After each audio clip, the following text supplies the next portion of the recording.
Okay, you are looking live at I guess this is in San Jose, California, with the much anticipated Nvidia GTC keynote. Oh, by Gee, the way, I'm Brent Leary. and I have no other text to add other than I'm Paul Greenberg. And we are the CRM players, but we're not the CRM players the way you usually see us on Thursdays because it's Monday.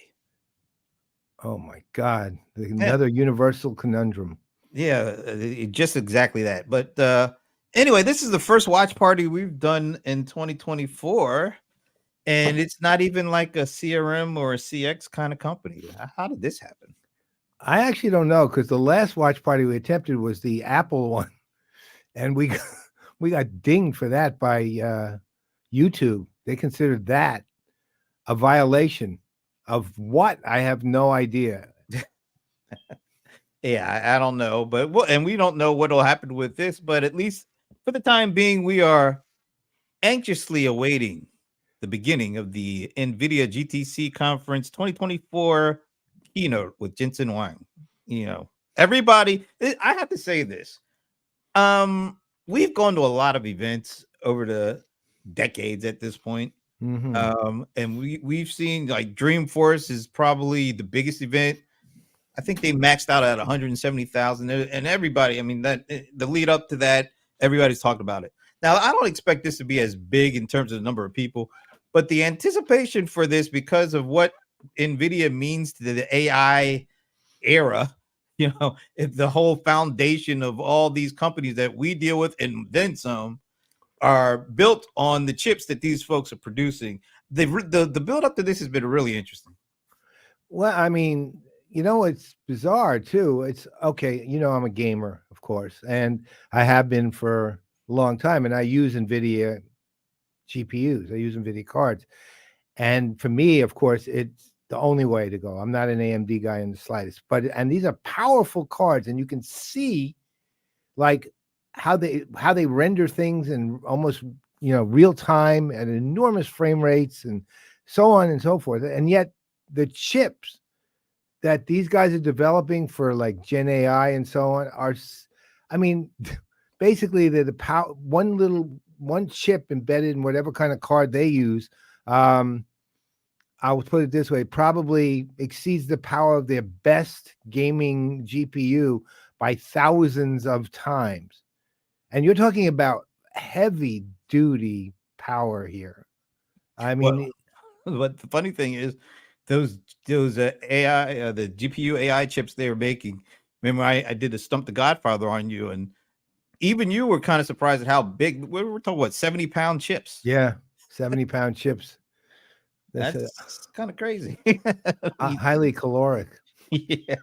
Yeah, and so anyway, and all of the companies that we tend to, follow and attend events and even work with in some instances, they all seem to have some level of partnership when it comes to what they're trying to do with their platforms with Gen AI. I mean, everyone, even last week, Oracle, and during their earnings call, announced the partnership. So what? We have Salesforce, Oracle, ServiceNow, Adobe, of course. Adobe. You know A what? couple I others. haven't heard of. Did SAP announce anything? Microsoft, of course, they're working with. Microsoft. I think Yeah. SAP might have. God, that guy's just creeping me out. This is amazing, folks. We have the sound turned down until the keynote, but this is on the main stage, and this guy, I don't know what the hell he's doing, but it I is captivating me. well, I love the visuals here, but he's just freaking me out, man. Yeah, he is kind of like all he's doing. He's not saying a word. He's And just he has that weird little smile on his face the whole time and he's holding this tablet and he doesn't seem to be writing on it. He just seems to be holding a pen to it without moving he's it. got to be making that fluid movement. And look at that. I mean, that's some interesting stuff. By the way, hello, Alan. Yeah, 70-pound chips are highly caloric. Yeah. I would say that is probably going to be the best takeaway we come up with. As long as they're not buffalo chips, Oh that's God, no. Oh man. Taking it right down the sewer immediately. Well, it took me a minute or two to get warmed up. Yeah, a little longer than usual. We're good though. But God, I cannot wait to see what's going to happen. I mean, To be honest, I can't wait for that guy to leave the stage. Well, you know what? Let's turn the sound on because that stuff's just stopped. So let me see if I can bring the sound up here. Our show is about to begin. Oh, talk about perfect timing. Wow. Timing. You have it down, Mr. Producer. Rare form.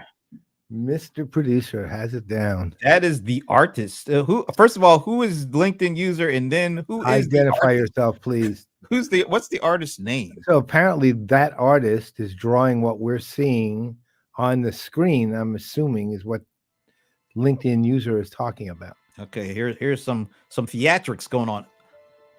Hey, Rafiq, thank you, thank you, sir. Yep. This is so dramatic. I'm going to be interested in seeing how it overlaps with what we do. I am very interested in seeing that. And any of our guys join Jensen on stage. I'm looking out for that too. Yeah. I am a visionary.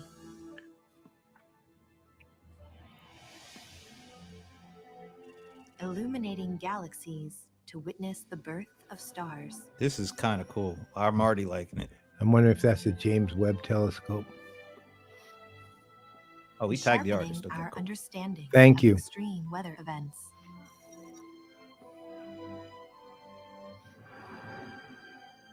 I am a helper, guiding the blind through a crowded world. Wow. I was thinking about running to the store. And giving voice to those who cannot speak. Do not make me laugh. No. Wow. You like that? I am a transformer, harnessing gravity to store renewable power. Jesus Christ.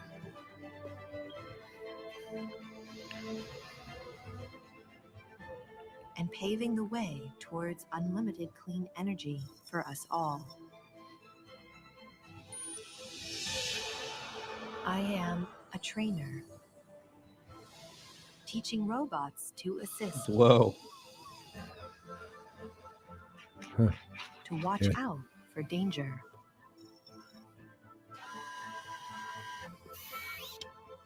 And help save lives. I am a healer, providing a new generation of cures and new levels of patient care. Doctor, that I am allergic to penicillin. Is it still okay to take the medications? Definitely. These antibiotics don't contain penicillin. Yikes, that so looks it's kind of perfectly like safe her, for you to doesn't it? take them. I am a navigator, generating virtual scenarios to let us safely explore the real world and understand every decision. I even helped write the script. Wow. Breathe life into the words en muchos idiomas y escribí la música.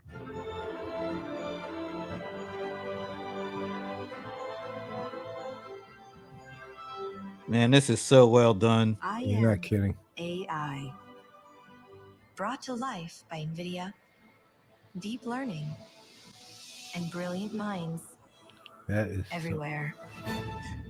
That's an opening. Yeah.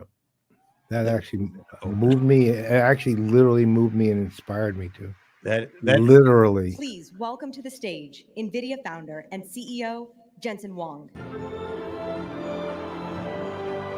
That's AI generated music too. All the CX company events that we've gone to, none of them can touch this opening at least. No. That was brilliant. Welcome to GTC.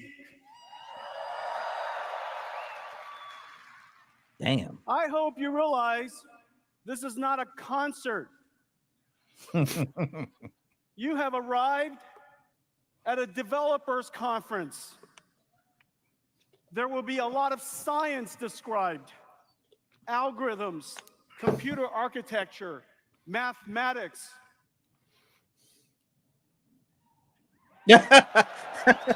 Not. They didn't get the cue apparently. No. I sensed a very heavy weight in the room all of a sudden, almost like you were in the wrong place. No, no conference in the world is there a greater assembly of researchers from such diverse fields of science, from climate tech to radio sciences trying to figure out how to use AI to robotically control MIMOs for next generation 6G radios, robotics, self-driving cars, even artificial intelligence. Even. Even artificial I intelligence. think that was a joke. His jokes are not working with this crowd. I noticed a sense of relief there all of a sudden. That was funny Also, how He's bad like that 0 was. for This 3. conference is No, represented not his fault. by I some think this is amazing the companies. audience's This literal list- lack of awareness, I think. This is not the attendees. These are the presenters. Damn. Holy crap. Well, what's there's amazing Oracle, is this. Microsoft, Adobe. ServiceNow, All of That's- my friends, close Adobe, friends. That's Michael Dell is sitting right there. In the IT industry. SAP. They're there. see, he's able to call out the CEOs of these companies All of the that are friends I there. grew up with in the industry. If you take away that list, All of the big ones are there. this is All what's the big amazing. 5, big 6. I mean. These are the presenters of the non-IT industries using accelerated computing to solve There's problems that LinkedIn. normal computers can't. Yeah. It's PayPal, represented Lockheed Martin. The logos in of life this. sciences, Amazing. healthcare, Well, it's genomics, not surprising actually. transportation, of course. All these are just the retail, speakers, though. logistics, manufacturing, industrial. The gamut of industries represented is truly amazing. And you're not here to attend only, you're here to present, to talk about your research. $100 trillion of the world's industries is represented in this room today. What? This is absolutely amazing. How did we get 100 trillion? There is know. absolutely something Can't be right. happening. There is something going on. The industry is being transformed, not just ours. Because the computer industry, the computer is the single most important instrument of society today. Fundamental transformations in computing affects every industry. But how did we start? How did we get here? I made a little cartoon for you. Literally, I drew this. In one page, this is Nvidia's journey. Started in 1993. This might be the rest of the talk. 1993, Yeah, this not is our getting- journey. We were founded in Nope. 1993. There are several important events that happened along the way. I'll just highlight a few. In 2006, CUDA, which has turned out to have been a revolutionary computing model, we thought it was revolutionary then. It was going to be an overnight success, and almost 20 years later, it happened. Huh. Is he waiting for people to laugh? Because nobody's laughing. No. 2 decades later. This is weird. In 2012, AlexNet, AI and CUDA made first contact.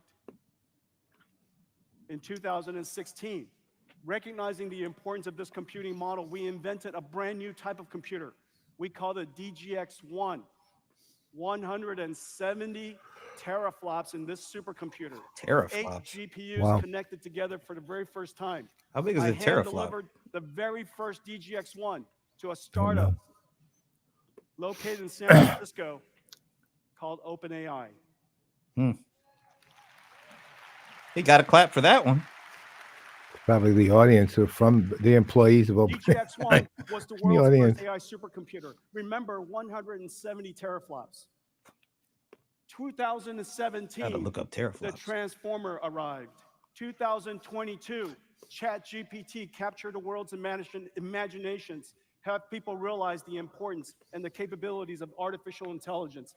And 2023, generative AI emerged, and a new industry begins. Why? Why is a new industry? Because the software never existed before. We are now producing software, using computers to write software. producing software that never existed before. It is a brand new category. It took share from nothing. It's a brand new category. And the way you produce this software is unlike anything we've ever done before.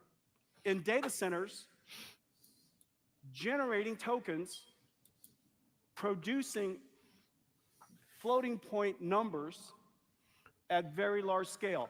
Flop. As if Floating. in the beginning FLOP. of this last industrial revolution, Floating point somewhere when in people there. realized that you would set up factories, apply energy to it, and this invisible, valuable thing called electricity came out, AC generators. And 100 years later, 200 years later, we are now creating new types of electrons, tokens, using infrastructure we call factories, AI factories, to generate this new, incredibly valuable thing called artificial intelligence. A new industry has emerged.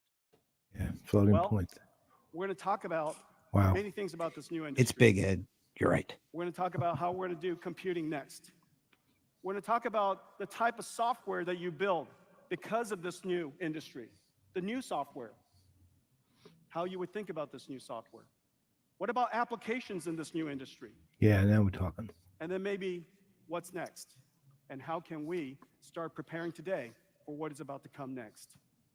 Well, but before I start, I want to show you the soul of Nvidia, the soul of our company.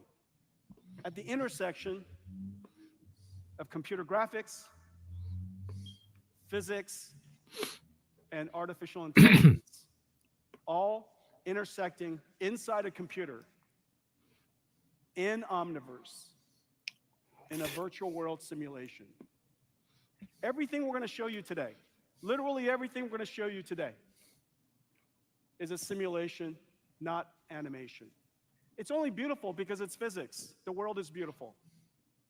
It's only amazing because it's being animated with robotics. Is that what he has his Being PhD in animated with physics? artificial intelligence. What What? you're about to see all day Does he have his PhD in physics or is something? completely I don't generated, know. completely simulated in Omniverse. And all of it, what you're about to enjoy is the world's first concert where everything is homemade. Unbelievable. This audience is This just, audience is so dry. I mean, dang. Everything Wow. is homemade. I mean, You're he's about what to he's watch saying is amazing. Home videos. So sit back and enjoy yourself. They need one of those clap now things.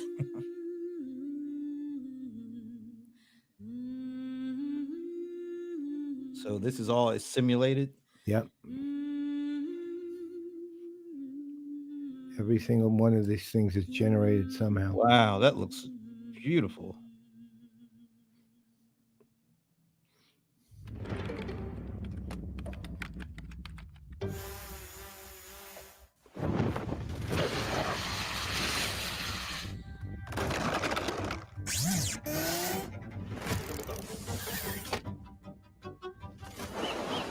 Wow, look at that. He's right. It's all physics.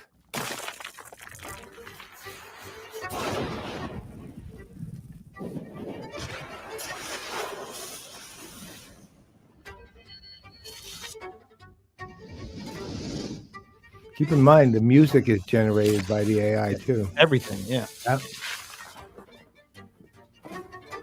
But this is literally pure physics, what we're looking at. I wonder if the audio and video were created in sync at the same time, or did one was used to create the other? It'd be interesting to find out, I'll tell you that.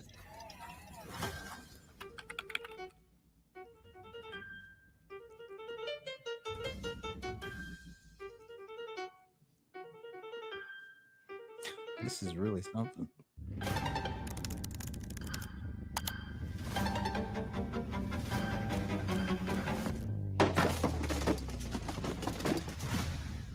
How would it know what a sim-ready warehouse is? I don't know.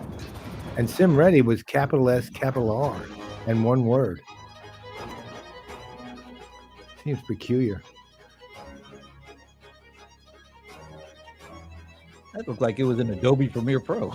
Yeah.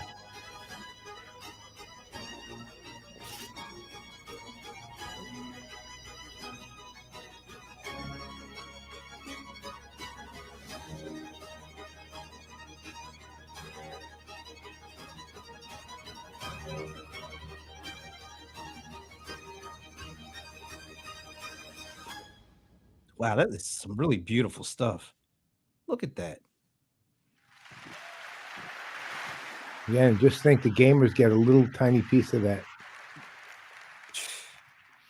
God, I love Nvidia. But you do. Jeez. Accelerated computing has reached the tipping point. General purpose computing has run out of steam. We need another way of doing computing so that we can continue to scale, so that we can continue to drive down the cost of computing, so that we can continue to consume more and more computing while being sustainable. Accelerated computing is a dramatic speed up over general purpose computing. And in every single industry we engage, and I'll show you many, Hey, the Larry. impact Hey, Larry. is dramatic. But in no industry is it more important than our own. The industry of using simulation tools to create products.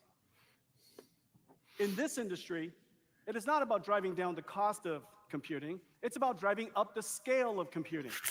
We would like to be able to simulate the entire product that we do completely in full fidelity, completely digitally, in essentially what we call digital twins. We would like to design it. Is Ray build there? it, simulate it, operate it No, it's clones are. completely digitally. In order to do that, we need to accelerate an entire industry.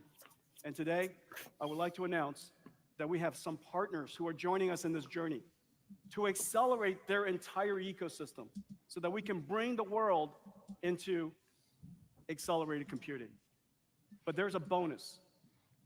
When you become accelerated, your infrastructure is CUDA GPUs. And when that happens, it's exactly the same infrastructure for generative AI.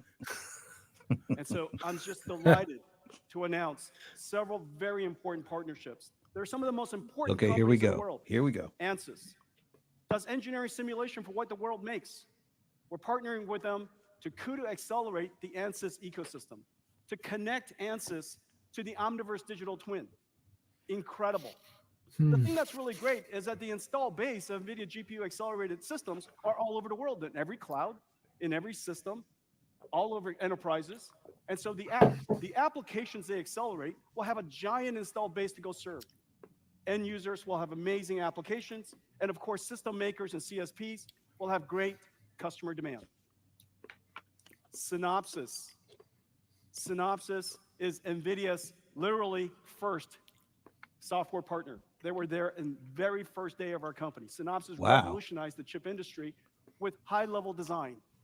We are going to CUDA accelerate Synopsys. We're accelerating computational lithography, one of the most important applications that nobody's ever known about. In order to make chips, we have to push lithography to the limit. NVIDIA has created a library, a domain-specific library, that accelerates computational lithography incredibly. Once we can accelerate and software define all of TSMC, who is announcing today that they're going to go into production with NVIDIA cuLitho. Once it's software defined and accelerated, the next step is to apply generative AI to the future of semiconductor manufacturing, pushing geometry even further. Cadence builds the world's essential EDA and SDA tools. Just found out about We this. also use Cadence. Between these three companies, ANSYS, Synopsys, and Cadence, we basically build NVIDIA. Together, we are CUDA accelerating Cadence. They're also building a supercomputer out of NVIDIA GPUs so that their customers could do fluid dynamic simulation at 1,000 times scale. Basically, a wind tunnel in real time. Cadence Millennium, a supercomputer with NVIDIA GPUs inside. A software company building supercomputers. I love seeing that. Building Cadence co-pilots together.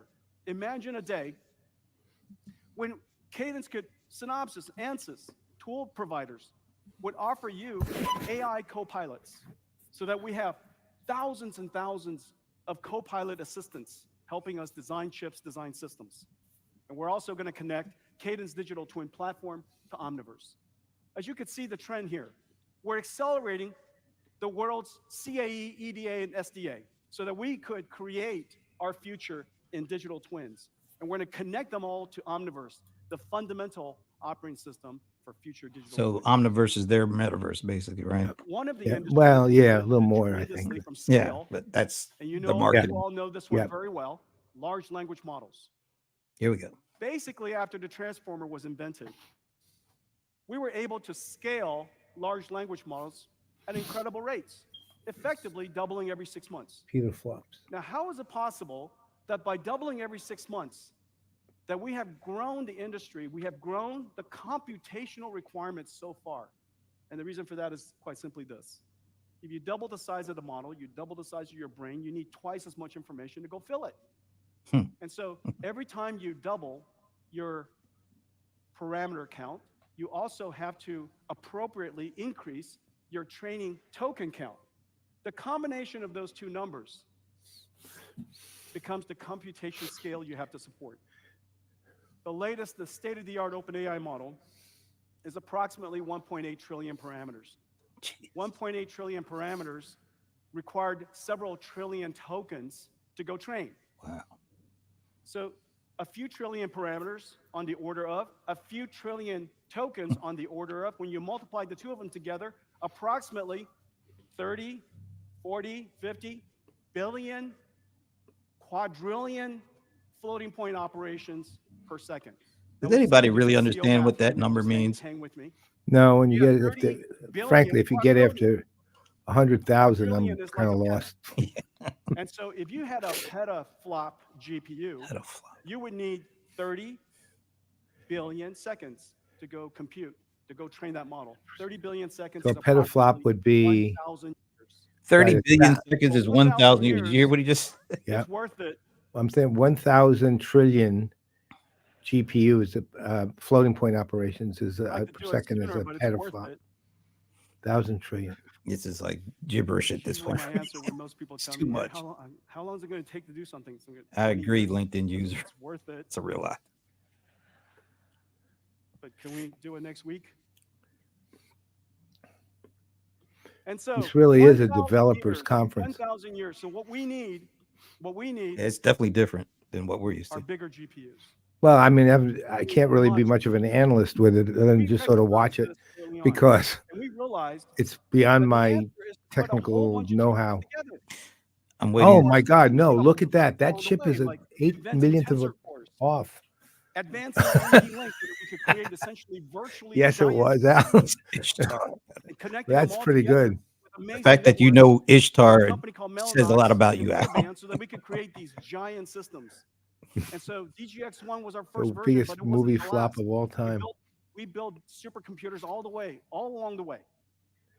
In 2021, See, the we had H100 is there, 4,500 that GPUs or so. chip that And then Right. I remember when I forwarded you that 2023, article about we built the one of other chip largest that's AI like, supercomputers in the world. what was it, It's come online 300,000 times or 3,000 EOS. times more powerful than the And as we're H100? building these Yeah. things, But look at the difference between we're trying to 2021 help the and world build these 2020. things. That's only 2 years. And in order to I help the know. world build these The, things, we got to build them the first. difference in these chips are Build the chips, amazing. the systems, the networking, all of the software necessary to do this. You should see these systems. Imagine writing a piece of software that runs across the entire system, distributing the computation across Jeez. thousands of GPUs, but inside are thousands of smaller GPUs. Millions of GPUs to distribute work across all of that and to balance the workload. I'm so that literally energy efficiency, buying best his computation top time, of the line cost down. And so gaming those card, and I'm sitting here those worrying about, fundamental is there innovations coil wine? And this guy's is what talking got us about millions and trillions of here we are. GPUs inside of GPUs. as we And I'm see the thinking about, miracle of does this one make, does ChatGPT this emerge in front of thing us, make we noise? also realize Right. we have I'm thinking a this long ways sounds to like go. a lot like Carl We Sagan. need even larger Billions and models. billions. Now it's trillions We're going and to train trillions. it with multimodality data, not just text on the internet, but we're going to train it on text and images and graphs And and video. charts. Yeah. And just as we learn Hmm. watching TV, And so there's going to be a whole bunch of watching video so that these models can be grounded in physics, understands that an arm doesn't go through a wall. And so these models would have common sense. You're right, By Alan. watching But it's a lot interesting. of the world's video combined with a lot of the world's languages. So these machines are There going to be things watching synthetic videos like we data did, generation, just but as at you and I scale. do. When we try to learn, we might use our imagination. Yeah, but it's basically they're Simulate saying the how it's machines gonna are going to try end to up. understand the Just like physics of it. did when I was preparing for this Well, I'm just keynote. trying to understand how somebody Simulating it all shuffle over. dances. He's I hope still this is looking gonna for a turn out. joke, a laughter. was like- Forget your audience, man. Yeah, If yeah, you're forget 'em, smart, yeah. talk to one of your machines. You'll be better off. These are I hate to say these are eggheads. They're As I not. They was don't have a lot of simulating how this personality keynote in was that going to turn out, audience. somebody did say, Apparently not. Well, they certainly another don't get his performer. jokes. And if they don't get them, did her performance completely on a Well, treadmill actually, we get them. I don't know what. so that not she that could be in hard. shape Well, he has to deliver personality. it with full energy. I didn't do that. all right, there we go. If I get a little winded about 10 minutes into this, you know what happened. And so where were we? We're sitting here using synthetic data generation. We're going to use reinforcement learning. We're going to practice it in our mind. We're going to have AI working with AI, training each other, just like student and teacher debaters. All of that is going to increase the size of our model. It's going to increase the amount of data that we have, and we're going to have to build even bigger GPUs. Wow, Hopper is fantastic, it's just crazy. but we need bigger GPUs. We need more cowbell. And so, ladies and gentlemen, I would like to introduce you to a very, very big GPU. Oh, he's bringing on the new GPU now. Okay. Listen to this. Well, they're into that. Named after David Blackwell, Who's that? mathematician, Okay. game theorists, probability. We thought it was a perfect name. Blackwell, ladies and gentlemen, enjoy this.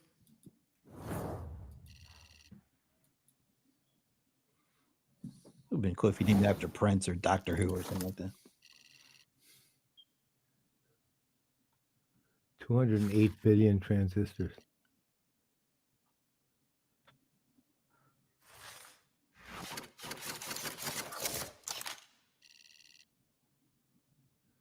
$20 petaflops of AI performance. I love it. I love this, the way they're presenting this.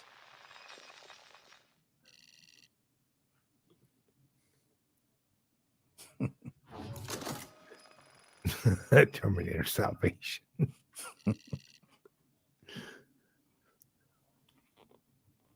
Super chip.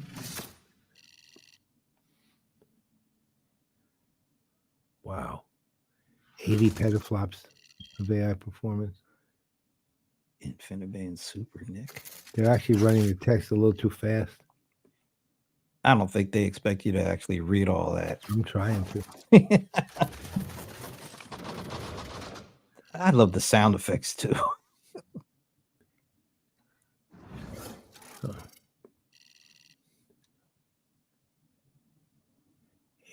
Wow. I think I saw it said 8 ports at 1.8 terabytes of something. 1.8 trillion terabytes of something. I mean, 72 Blackwell GPUs fully connected by video link, NVLink. 1.8 Trillion and exaflops. Yeah. 1.4 exaflops. That's 1,000 petaflops, I think. 800 gigabits throughput. Yeah.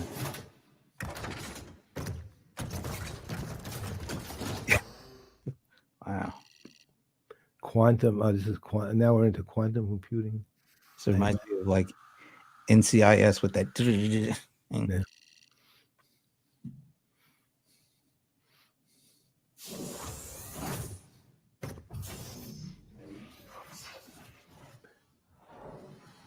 Wow.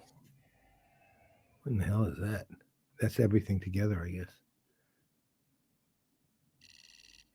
Full data center with 32,000 GPUs. Wow. Well, that got a rise out of them.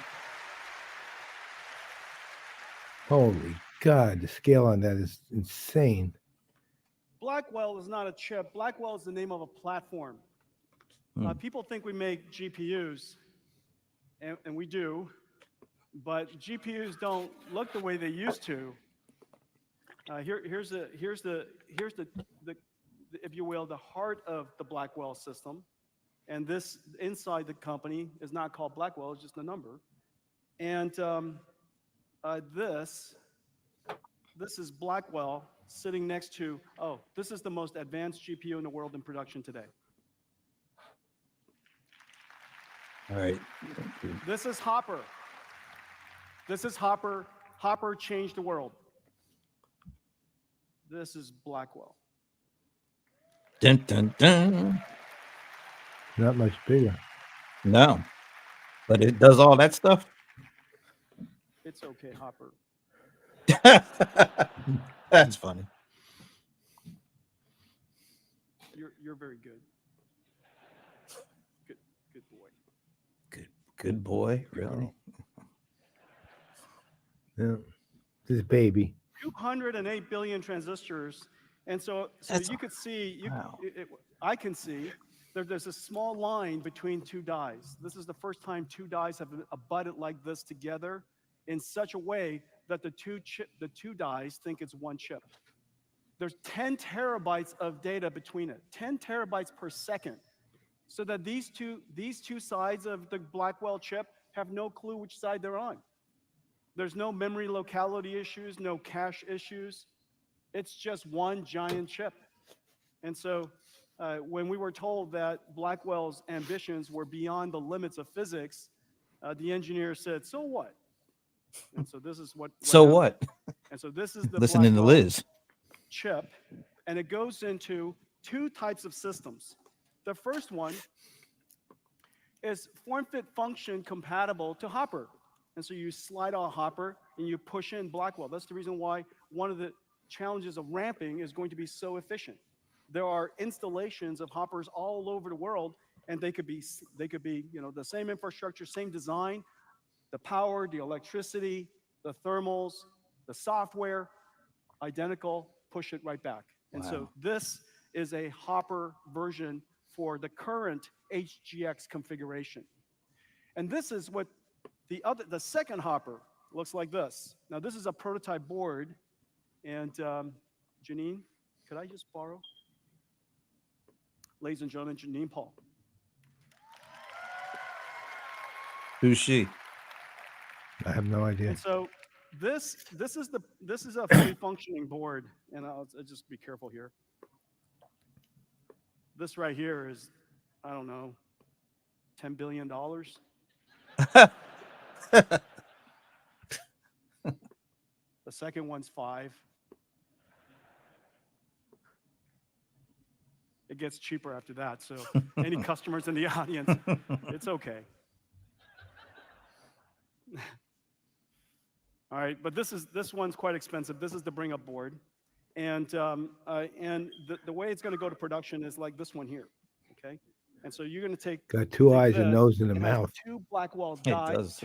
two Blackwell chips, and 4 Blackwell dies connected to a Grace CPU. The Grace CPU has a super fast chip-to-chip link. What's amazing is this computer is the first of its kind where this much computation, first of all, fits into this small of a place. Second, it's memory coherent. They feel like they're just one big happy family working on one application together. And so everything is coherent within it. Just the amount of, you saw the numbers. There's a lot of terabytes this and terabytes that. But this is a miracle. This is let's see, what are some of the things on here? There's NVLink on top, PCI Express on the bottom. On your, which one is mine and your left? One of them, it doesn't matter. One of them is a CPU chip-to-chip link. Is my left or your, depending on which side. I was trying to sort that out, and I just kind of doesn't matter. Amen, Alan. Hopefully it comes plugged in. So I'm working with bifurcated brain. Okay, so this is the Grace Blackwell system. Grace Blackwell. I got to look her up. I've never heard of her. Well, no, not a person. David Blackwell and the other There's chip, more. and the other chip is the Grace chip. I don't So know it who turns that's named out- after or it what's turns that out- named after. All of the specs is fantastic, but we need a whole lot of new features in order to push the limits beyond, if you will, the limits of physics. We would like to always get a lot more X factors. And so one of the things that we did was we invented another transformer engine, the second generation. It has the ability to dynamically and automatically rescale and recast numerical formats to a lower precision whenever it can. Remember, artificial intelligence is about probability. And so you kind of have, 1.7, approximately 1.7 times approximately 1.4 to be approximately something else. Does that make sense? And so the ability for the mathematics to retain the precision and the range necessary in that particular stage of the pipeline, super important. And so it's not just about the fact that we designed a smaller ALU. It's not quite, the world's not quite that simple. You've got to figure out when you can use that across a computation that is thousands of GPUs. It's running for weeks and weeks on weeks, and you want to make sure that the training job is going to converge. And so this new transformer engine, we have a 5th generation NVLink. It's now twice as fast as Hopper, but very importantly, it has computation in the network. And the reason for that is because when you have so many different GPUs working together, we have to share our information with each other. We have to synchronize and update each other. Jeez. And every so often, we have to reduce the partial products and then rebroadcast out the partial products that some So it's basically a smart link. And so there's a lot of what is called all reduce and all to all and all gather. It's all part of this area of synchronization and collectives so that we can have GPUs working with each other. Having extraordinarily fast links and being able to do mathematics right in the network allows us to essentially amplify even further. So even though it's 1.8 terabytes per second, it's effectively higher than that. And so it's many times that of Hopper. The likelihood of a supercomputer running for weeks on end is approximately 0. And the reason for that is because there's so many components working at the same time. The statistic, the probability of them working continuously is very low. And so we need to make sure that whenever there is we checkpoint and restart as often as we can. But if we have the ability to detect a weak chip or a weak node early, we can retire it and maybe swap in another processor. That ability to keep the utilization of the supercomputer high, especially when you just spent $2 billion building it, is super important. And so yeah, I mean, I guess the one thing that does, RAS engine, I mean, it's a early yet, but reliability engine somewhat that does 100% limiting self-test will be the cost. I mean, the in-system costs test sounds, the numbers every he's throwing out single are just gate, every single beyond bit of staggering. They're memory not normal numbers. And the I haven't heard Blackwell anything chip about power and all the consumption memory yet that's either. connected to it. It's almost as if we shipped with every single chip its own advanced tester that we test our chips with. This is the first time we're doing this. Super excited about it. Secure AI. A nice polite clap for security. Only this conference do they clap for RAS. The secure AI. Obviously, you've just spent hundreds of millions of dollars creating a very important AI, and the code, the intelligence of that AI. He's definitely is talking encoded to a in the very parameters. small audience. You want to make sure Companies that on that the can one afford hand to you do don't this lose it. stuff. On the other hand, it doesn't get contaminated. And so we now have the ability to encrypt data, of course, at rest, but also in transit and while it's being computed. It's all encrypted. And so we now have the ability to encrypt in transmission. And when we're computing it, it is in a trusted environment, trusted engine environment. And the last thing is decompression. Moving data in and out of these nodes when the compute is so fast becomes really essential. And so we've put in a high line speed compression engine and effectively moves data 20 times faster in and out of these computers. These computers are so powerful, and there's such a large investment.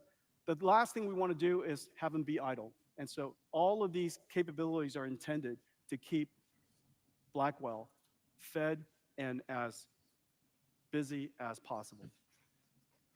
Overall, compared to Hopper, it is 2.5 times the FP8 performance for training per chip. It also has this new format called FP6, so that even though the computation speed is the same, the bandwidth that's amplified because of the memory, the amount of parameters you can store in the memory is now amplified. FP4 effectively doubles the throughput. This is vitally important for inference.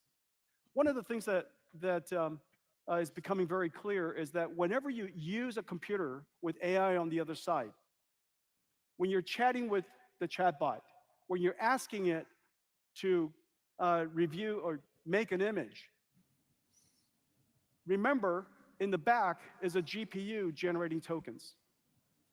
Some people call it inference, but it's more appropriately generation. The way that computing is done in the past was retrieval. You would grab your phone, you would touch something, some signals go off, basically an email goes off to some storage somewhere.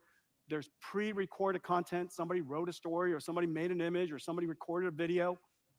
That pre-recorded content is then streamed back to the phone and recomposed in a way, based on a recommender system, to present the information to you. You know that in the future, the vast majority of that content will not be retrieved.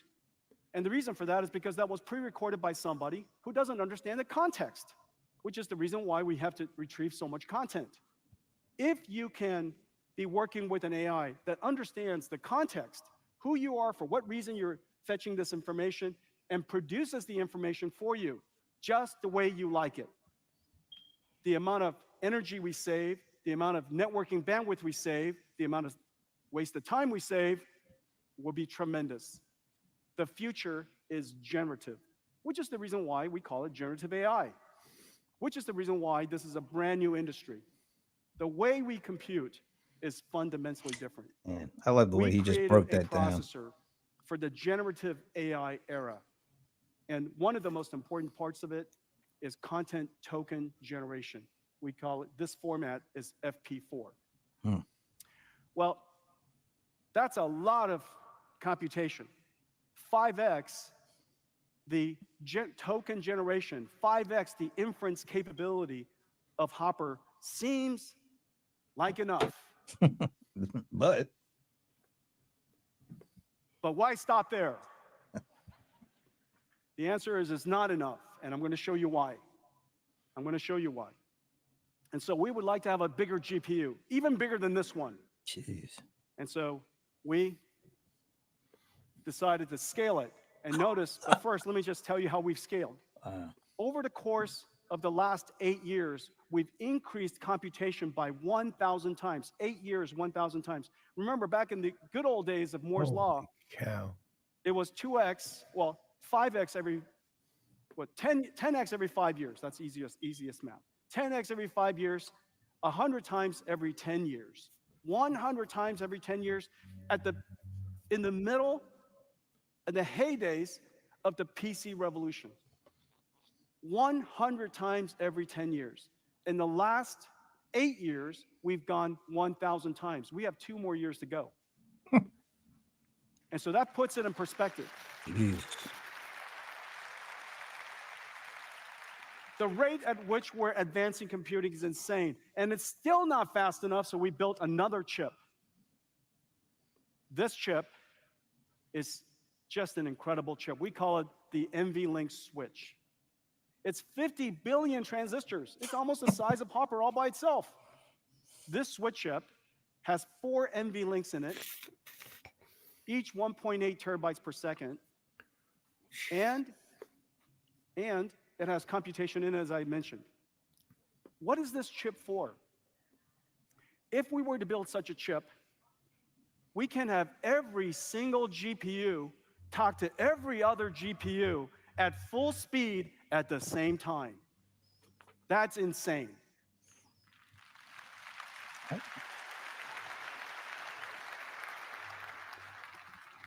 It doesn't even make sense. It doesn't to me. But if you could do that, if you can find a way to do that and build a system to do that, that's cost effective. That's cost effective. How incredible would it be that we could have all these GPUs connect over a coherent link so that they effectively are one giant GPU? Well, one of the great inventions in order to make it cost effective is that this chip has to drive copper directly. The SerDes of this chip is just a phenomenal invention so that we could do direct drive to copper. And as a result, you can build a system that looks like this.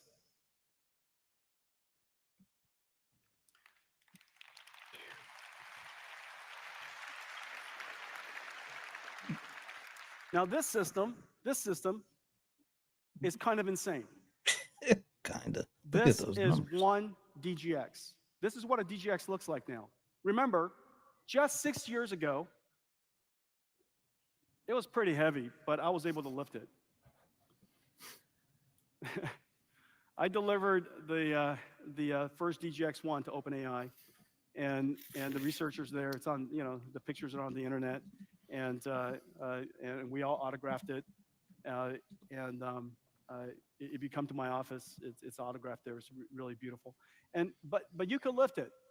This DGX, that DGX, by the way, was 170 teraflops. If you're not familiar with the numbering system, that's 0.17 petaflops. Yeah, that's so helpful. 720. Thanks for that. Yeah. The first one I delivered to OpenAI. Oh, that works. Yeah, that was really helpful. You can round it up to 0.2, won't make any difference. And back then it was like, wow, 30 more teraflops. And so this is now 720 petaflops, almost an exaflop for training, and the world's first 1 exaflops machine in one rack. Yeah, he's like completely gone into orbit, for me at least. Yeah, I'm right there with you. Just so you know, there are only a couple, 2-3 exaflops machines on the planet as we speak. And so this is an exaflops AI system in one single rack. Well, let's take a look at the back of it. So this is what makes it possible. That's the back. That's the back. The DGX MV Link spine. 130 terabytes per second goes through the back of that chassis. That is more than the aggregate bandwidth of the internet. That's crazy. The audience is literally clapping because they don't know what to make of it. That's literally that kind of clap, like. And Yeah. everything to everybody within a second. I mean, he's speaking so big, So it's hard to have keep up. 5,000 Exactly. cables, 5,000 NV Link The cables. staggering nature of what he's saying is clear, but what This is he's the actually reason saying, we I had don't to really use know. Optics. Because right now I'm wondering, okay, this is amazing, and it really is phenomenal. Technically, what they've done, like to a degree that my mind has a hard time uneven wrapping around. What would you use it for? I'd like to know all that. Like, Well, how would this get used? That's where we need the partners to come on stage and start talking about what they're going to do with it, like Microsoft. Just not those other partners they said in the beginning, because all they'll tell us is how it was used technically with their hardware. Yeah, no, we want application folks. Exactly. Come on. What's the use cases? How's this going to be used? What's the plan? Comes out 2 liters per second. See, they don't even know when to clap. I mean, this is really funny. This is kind of amazing. We could People don't know when to clap. He's talking so above everybody. I think they don't know what's up. 600,000 parts. Well, it's hard to grasp the implications of this. That's like, this is so big. This is it's so big, so powerful. When somebody says GPU, we don't have the brain to understand what he's saying. 2 years ago, I when literally I saw do GPU not. was the HGX. It was 70 pounds, 35,000 parts. Our GPUs now are 600,000 parts and 3,000 pounds. 3,000 pounds. 3,000 pounds. That's kind of like the weight of a, carbon fiber Ferrari. I don't know if that's useful metric, but everybody's going, I feel it. I feel it. I get it. I get that. Now that you mentioned that, I feel it. I don't know what's 3,000 pounds. Okay, so 3,000 pounds, ton and a half. There you go. So it's not quite an elephant. So this is what a DGX looks like. Now let's see what it looks like in operation. Okay, let's imagine. How do we really geeking out here. I mean, I get it. It's a developer audience. We're not the audience for this, but he's like, it's harder to grasp than what Larry Ellison used to do. Oh, he's gone way beyond what Larry Ellison. At the same time, you are, I mean, I am astounded at the magnitude of it all. I mean, that it's just so utterly, and that would allow it's you to almost super, that is, not superhuman, forget it, groundbreaking celestial. AI model. It's surreal and celestial. It's so big. Obviously not as expensive as anybody would think, but it's 8,000 GPUs. It's still a lot of money. And so 8,000 GPUs, 15 megawatts. If you were to use Blackwell to do this, it would only take 2,000 GPUs. 2,000 GPUs, same 90 days, but this is the amazing part. Only 4 megawatts of power. So from 15, yeah, that's right. See, that's what I was waiting to hear. That power number is crazy. And that's our goal. Our goal is to continuously drive down the cost and the energy. They're directly proportional to each other, cost and energy associated with the computing, so that we can continue to expand and scale up the computation that we have to do to train the next generation models. Well, this is training. Now inference. Inference, or generation, is vitally important going forward. Probably some half of the time that NVIDIA GPUs are in the cloud these days, it's being used for token generation. They're either doing Copilot this or ChatGPT that, or all these different models that are being used when you're interacting with it, or generating images, or generating videos, generating proteins, generating chemicals. There's a bunch of generation going on. All of that is in the category of computing we call inference. But inference is extremely hard for large language models because these large language models have several properties. One, they're very large, and so it doesn't fit on one GPU.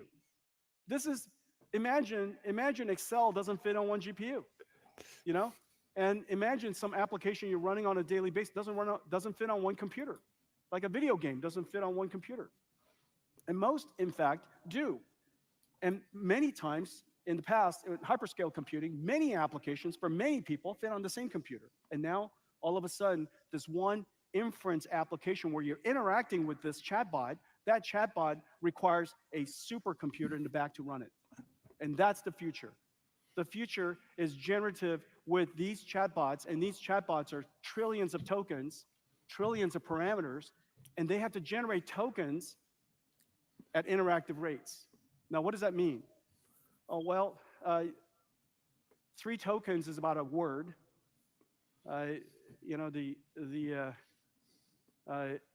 Space, the final frontier. These are the adventures. That's like 80 tokens. Okay, I don't know if that's useful to you. And so, the art of communications is selecting good analogies. Yeah, this is not going well. Dude, you freaked people out with all the numbers. Never seen Star Trek. And so here we are. We're trying to generate these tokens. When you're interacting with it, you're hoping that the tokens come back to you as quickly as possible and as quickly as you can read it. And so the ability for generation tokens is really important. You have to parallelize the work of this model across many, many GPUs so that you could achieve several things. One, on the one hand, you would like throughput, because that throughput reduces the cost, the overall cost per token of generating. So your throughput dictates the cost of delivering the service. On the other hand, you have another interactive rate, which is another tokens per second, where it's about per user, and that has everything to do with quality of service. And so these two things compete against each other. And we have to find a way to distribute work across all of these different GPUs and parallelize it in a way that allows us to achieve both. And it turns out the search space is enormous. You know, I told you there's going to be math involved. And everybody's going, It's oh, an understatement. I heard some gasps just now when I put up that slide. You know, so this right here, the y-axis is tokens per second, data center throughput. The x-axis is tokens per second, interactivity of the person. And notice the upper right is the best. You want interactivity to be very high, number of tokens per second per user. NVIDIA You want the Magic tokens Quadrant. per second per data center to be very high. The upper right is terrific. However, it's very hard to do that. And in order for us to search for the best answer across every single one of those intersections, XY coordinates, okay, so just look at every single XY coordinate, all those blue dots came from some repartitioning of the software. Some optimizing solution has to go and figure out whether to use tensor parallel, expert parallel, pipeline parallel, or data parallel, and distribute this enormous model across all these different GPUs and sustain performance that you need. This exploration space would be impossible if not for the programmability of NVIDIA's GPUs. And so we could, because of CUDA, because we have such a rich ecosystem, we could explore this universe and find that green roofline. It turns out that green roofline, notice you got TP2, EP8, DP4. It means two tensor parallel across 2 GPUs, expert parallels across 8, data parallel across 4. Notice on the other end, you got tensor parallel across 4 and expert parallel across 16. The configuration, the distribution of that software, it's a different runtime that would produce these different results. And you have to go discover that roofline. Well, that's just one model. And this is just one configuration of a computer. Imagine all of the models being created around the world and all the different I just want to know how this is all going to actually be used. That's where I am here. Now that you I'm getting a little bit of the science here and some of the technology, and I understand the power, and I understand just the absolute, you know, Talking about magnitude. this inference stuff on the Blackwell. I want to hear it. Wow. That's designed for trillion I don't understand it, but I want to parameter hear what it is. generative AI. The inference capability of Blackwell is off the charts. And in fact, it is some 30 times Hopper. Damn. I don't even know what that means, but it sounds impressive. Yeah. For large language models like ChatGPT and others like it, the blue line is Hopper. I gave you, imagine we didn't change the architecture of Hopper and we just made it a bigger chip. We just used the latest, greatest 10 terabytes per second. We connected the 2 chips together. We got this giant 208 billion parameter chip. How would we have performed if nothing else changed? And it turns out quite wonderfully. And that's the purple line, but not as great as it could be. Jeez. And that's where the FP4 Tensor Core, the new transformer engine, and very importantly, the NVLink switch. And the reason for that is because all these GPUs have to share the results, partial products. Whenever they do all gather, whenever they communicate with each other, that NVLink switch is communicating almost 10 times faster than what we could do in the past using the fastest networks. Okay, so Blackwell is going to be just an amazing system for generative AI. And in the future, data centers are going to be thought of, as I mentioned earlier, as an AI factory.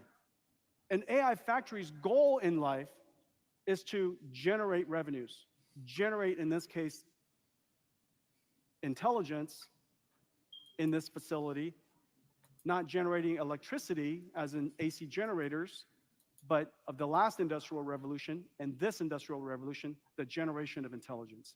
And so this ability is super, super important. The excitement of Blackwell is really off the charts. You know, when we first this is a year and a half ago, 2 years ago, I guess 2 years ago, when we first started to go to market with Hopper. We had the benefit of two CSPs joined us in a launch, and we were delighted. And so we had 2 customers. We have more now.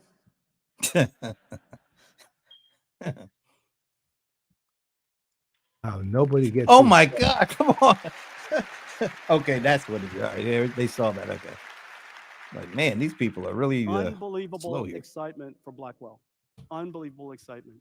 And there's a whole bunch of different configurations. Of course, I showed you the configurations that slide into the Hopper I don't see form factor, Microsoft so up that's there, though. easy to upgrade.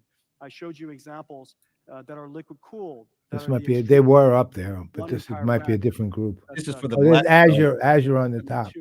Azure and Oracle Cloud on the very top. AWS, Google. Okay, all right. Ramping to the world's AI companies, of which there are so many now, doing amazing work in different modalities. The CSPs, every CSP is geared up. All the OEMs and ODMs, regional clouds, sovereign AIs, and telcos all over the world are signing up to launch with Blackwell.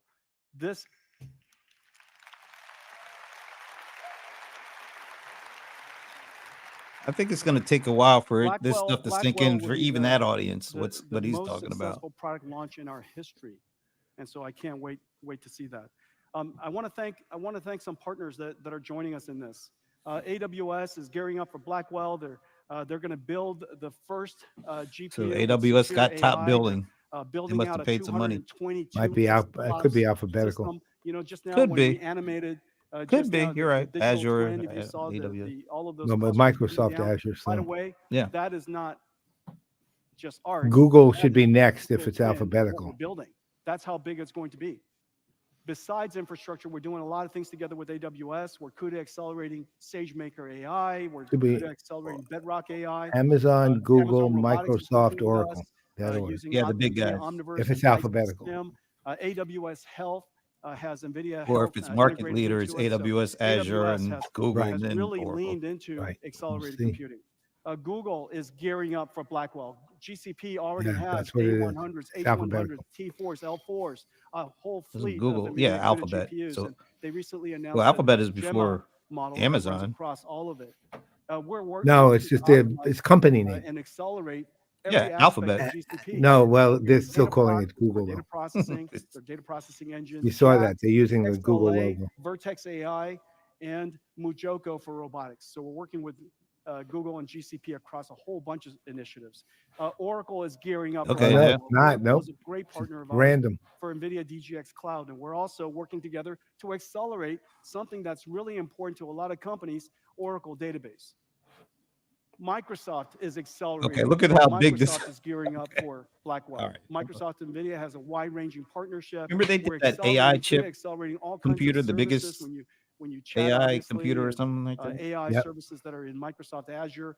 It's very, very likely NVIDIA's in the back doing the inference and the token generation. They built the largest NVIDIA. I say thank you. You're welcome with a question mark at the end of the you're welcome. Don't thank us. Thank Yeah, Jensen. you're welcome. The NVIDIA ecosystem to So Azure. what? No. NVIDIA DGX Cloud to Azure. NVIDIA Omniverse is now hosted in Azure. NVIDIA Healthcare is in Azure. As you notice, he Oh, spent a Azure lot is more deeply time on integrated Azure and here. Deeply connected with Microsoft Fabric. The whole industry is gearing up for All right, those are the Blackwell. big four. This is what I'm about to show you. Most of the scenes that you've seen so far of Blackwell are the full fidelity design of Blackwell. Everything in our company has a digital twin, and in fact, this digital twin idea is really spreading, and it helps companies build very complicated things perfectly the first time. And what could be more exciting than Perfectly the first time. creating a digital twin to build a computer that was built in a digital twin? And so let me show you what Wistron's doing. This is getting a little over the top. To meet the demand for NVIDIA accelerated computing, Wistron, one of our leading manufacturing partners, is building digital twins of NVIDIA DGX and HGX factories using custom software developed with Omniverse SDKs and APIs. For their newest factory, Wistron started with a digital twin to virtually integrate their multi-CAD and process simulation data into a unified view. Testing and optimizing layouts in this physically accurate digital environment increased worker efficiency by 51%. During construction, the Omniverse digital twin was used to verify that the physical build matched the digital plans. Identifying any discrepancies early has helped avoid costly change orders. And the results have been impressive. Using a digital twin helped bring Wistron's factory online in half the time. Notice Apple just wasn't 2.5 mentioned at all months on this instead of thing so 5. far. In operation, the Omniverse Except digital right twin there. helps Yes, I Wistron saw the rapidly Vision test Pro. new That was the layouts only to thing. accommodate Yeah. new processes or improve operations in the existing space, and monitor real-time operations using live IoT data from every machine on the production line, which ultimately enabled Wistron to reduce end-to-end cycle times by 50% and defect rates by 40%. With NVIDIA AI and Omniverse, NVIDIA's global ecosystem of partners are building a new era of accelerated, AI-enabled digitalization.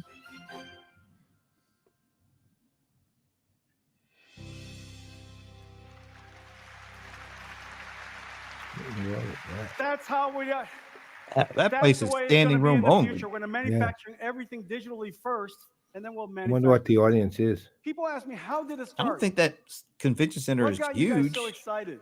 It's pretty big, but not huge. What was it that you saw that caused you Hey, Paul to Sweeney. put it all in on this incredible idea? And it's this. Hang on a second. Oh, he's a cat person there, Paul. Look at that. Guys, that was going to be such a moment. What are worry. we waiting for? I have That's no happens idea when what. you don't rehearse. What happened? I have no idea. Something happened. This, as you know, was First Contact. 2012, AlexNet. You put a cat into this computer, and it comes out and it says, Literally? cat. And we said, oh my God, this is going to change everything. You take 1 million numbers, across 3 channels, RGB. These numbers make no Color. sense to anybody. Color. You put it into this software, and Thanks, young. compress it, Thanks, sir. reduce it. It reduces it from 1 million dimensions. It turns it into 3 letters, 1 vector, 1 number. And it's generalized. You could have the cat be different cats. And you could have it be the front of the cat and the back of the cat. And you look at this thing, you say, unbelievable. You mean any cats? Yeah, any cat. And it was able to recognize all these cats. And we realized how it did it. Systematically, Hey, if structurally, anybody is scalable. interested out in the audience, interested in coming How on big to do you talk make more it? about this, Well, since how big do you want to clearly make this is not exactly our it? wheelhouse, If we imagine let us know in the this is a comments and we'll completely send you the new way of stream. writing Well, software. I don't know. I Yeah. don't know how long Today, this as is you going to know, be. I'm guessing you another have- 20 minutes. You type in the Maybe. word CAT, and what comes out is a cat. Right. It went the other way. Am I right? Yeah. Unbelievable. It actually is. How What is it there, possible? this I get. That's right. How is it possible you took 3 letters and you generated 1 million pixels from it, and it made sense? Absolutely Well, right. it's a miracle. And here we are, just literally 10 years I later. remember wondering when we were going to get to an age where we could search a video for We recognize um, videos and sounds, specific images. Not only do we recognize images them, that we we could understand identify their by meaning. text, using We text. understand the meaning of the text. That's the reason why it can chat with you. It can summarize for you. It understands the text. Man, he looks so It small. understood, not just recognizes the English, it understood the English. It doesn't just recognize Huge the screen. pixels, it understood the pixels. And you can even condition it between 2 modalities. You can have language condition image and generate all kinds of interesting things.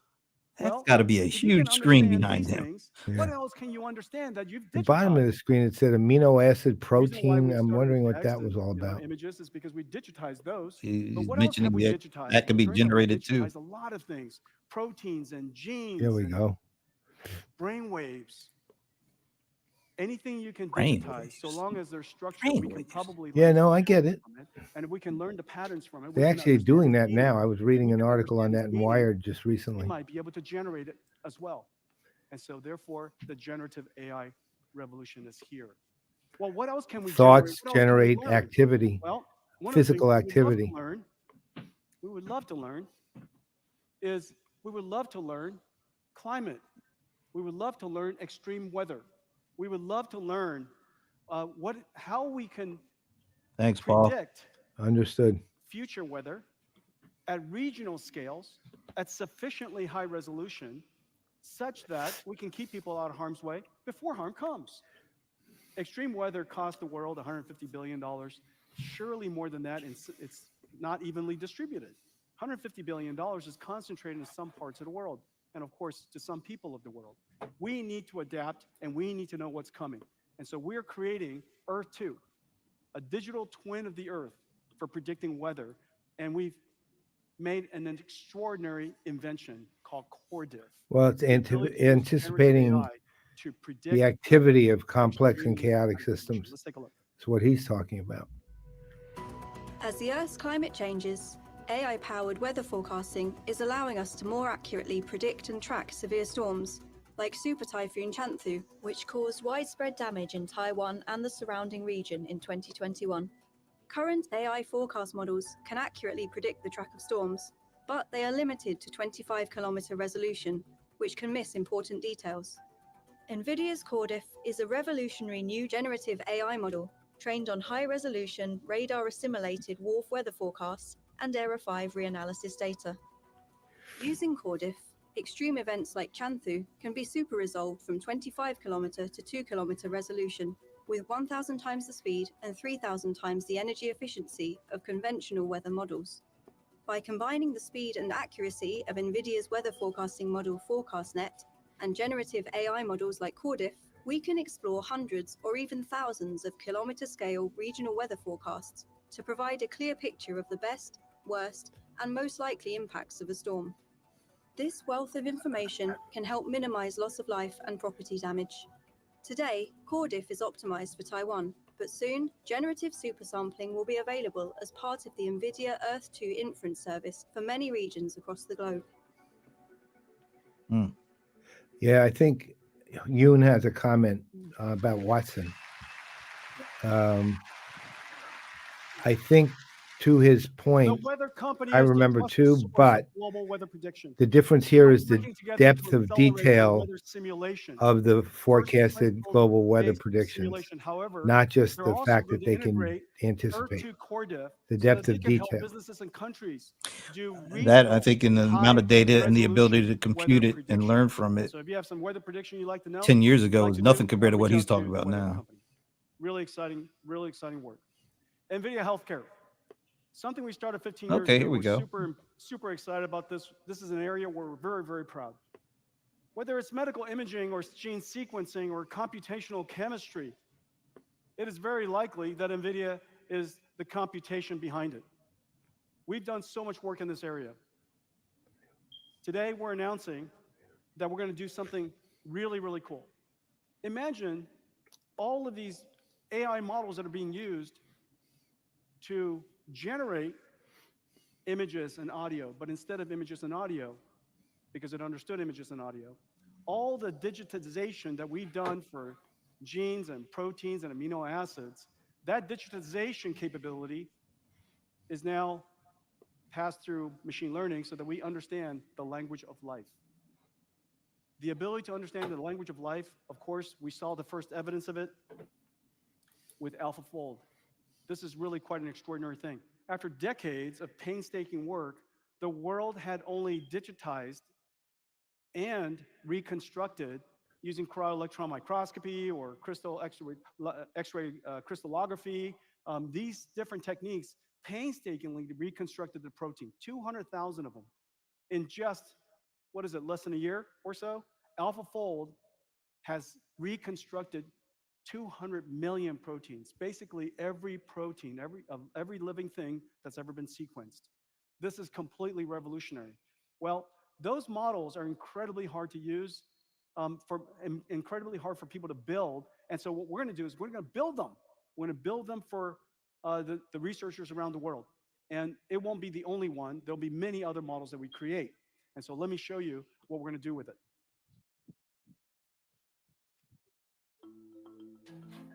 Virtual screening for new medicines is a computationally intractable problem. Existing techniques can only scan billions of compounds and require days on thousands of standard compute nodes to identify new drug candidates. Nvidia BioNeMo NIMs enable a new generative screening paradigm. Using NIMs for protein structure prediction with AlphaFold, molecule generation with MolMIM, and docking with DiffDock, we can now generate and screen candidate molecules in a matter of minutes. MolMIM can connect to custom applications to steer the generative process, iteratively optimizing for desired properties. These applications can be defined with BioNeMo microservices or built from scratch. Here, a physics-based simulation optimizes for a molecule's ability to bind to a target protein, while optimizing for other favorable molecular properties in parallel. MolMIM generates high-quality drug-like molecules that bind to the target and are synthesizable, translating to a higher probability of developing successful medicines faster. BioNeMo is enabling a new paradigm in drug discovery with NIMs, providing on-demand microservices that can be combined to build powerful drug discovery workflows like de novo protein design or guided molecule generation for virtual screening. BioNeMo NIMs are helping researchers and developers reinvent computational drug design.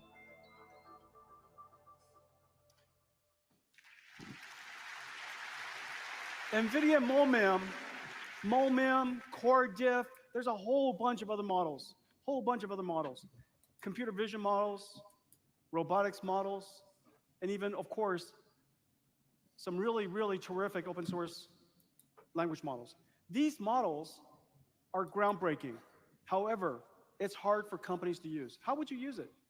How would you bring it into your company and integrate it into your workflow? How would you package it up and run it? Remember, earlier I just said that inference is an extraordinary computation problem. How would you do the optimization for each and every one of these models and put together the computing stack necessary to run that supercomputer so that you can run these models in your company? And so we have a great idea. We're going to invent a new way for you to receive and operate software.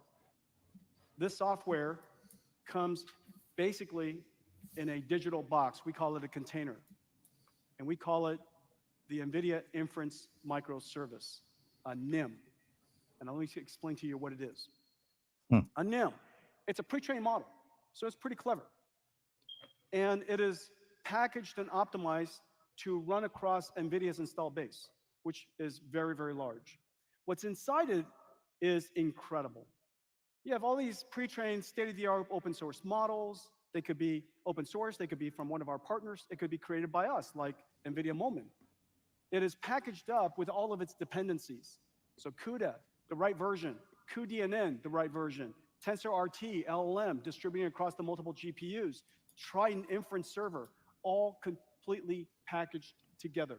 It's optimized depending on whether you have a single GPU, multi-GPU, or multi-node of GPUs. It's optimized for that. And it's connected up with APIs that are simple to use. Now think about what an AI API is. An AI API is an interface that you just talk to. And so this is a piece of software in the future that has a really simple API, and that API is called human. And these packages, incredible bodies of software, will be optimized and packaged, and we'll put it on a website. And you can download it. You could take it with you. You could run it in any cloud. You could run it in your own data center. You can run in workstations if it fit. And all you have to do is come to ai.nvidia.com. We call it NVIDIA Inference Microservice, but inside the company, we all call it NIMs. NIMs. Okay?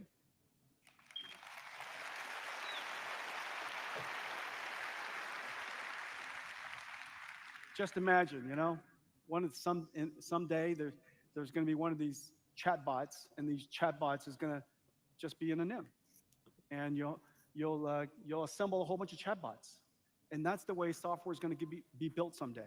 How do we build software in the future? It is unlikely that you'll write it from scratch or write a whole bunch of Python code or anything like that. It is very likely that you assemble a team of AIs. There's probably going to be a super AI that you use that takes the mission that you give it and breaks it down into an execution plan.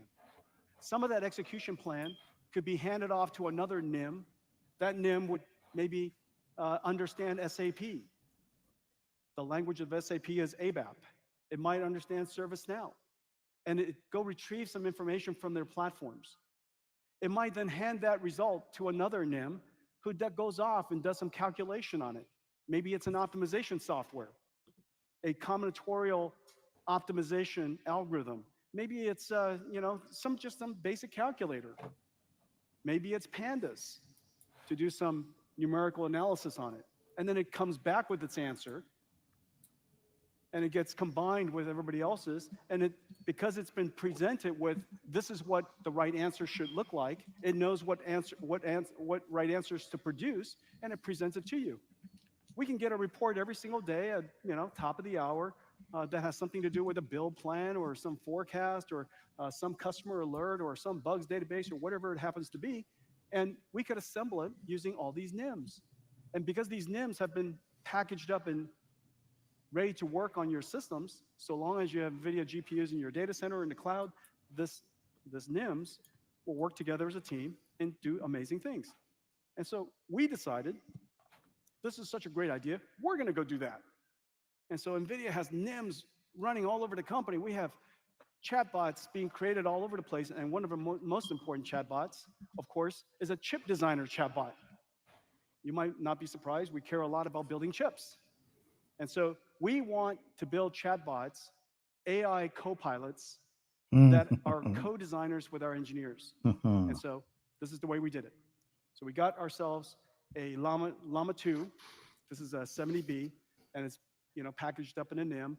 And we asked it, what is a CTL? Well, it turns out CTL is an internal program, and it has an internal proprietary language, but it thought the CTL was a combinatorial timing logic, and so it describes conventional knowledge of CTL, but that's not very useful to us. And so we gave it a whole bunch of new examples. This is no different than onboarding an employee. We say, thanks for that answer, it's completely wrong. And then we present to them, this is what a CTL is, okay? And so this is what a CTL is at NVIDIA. And the CTL, CTL stands for Compute Trace Library, which makes sense.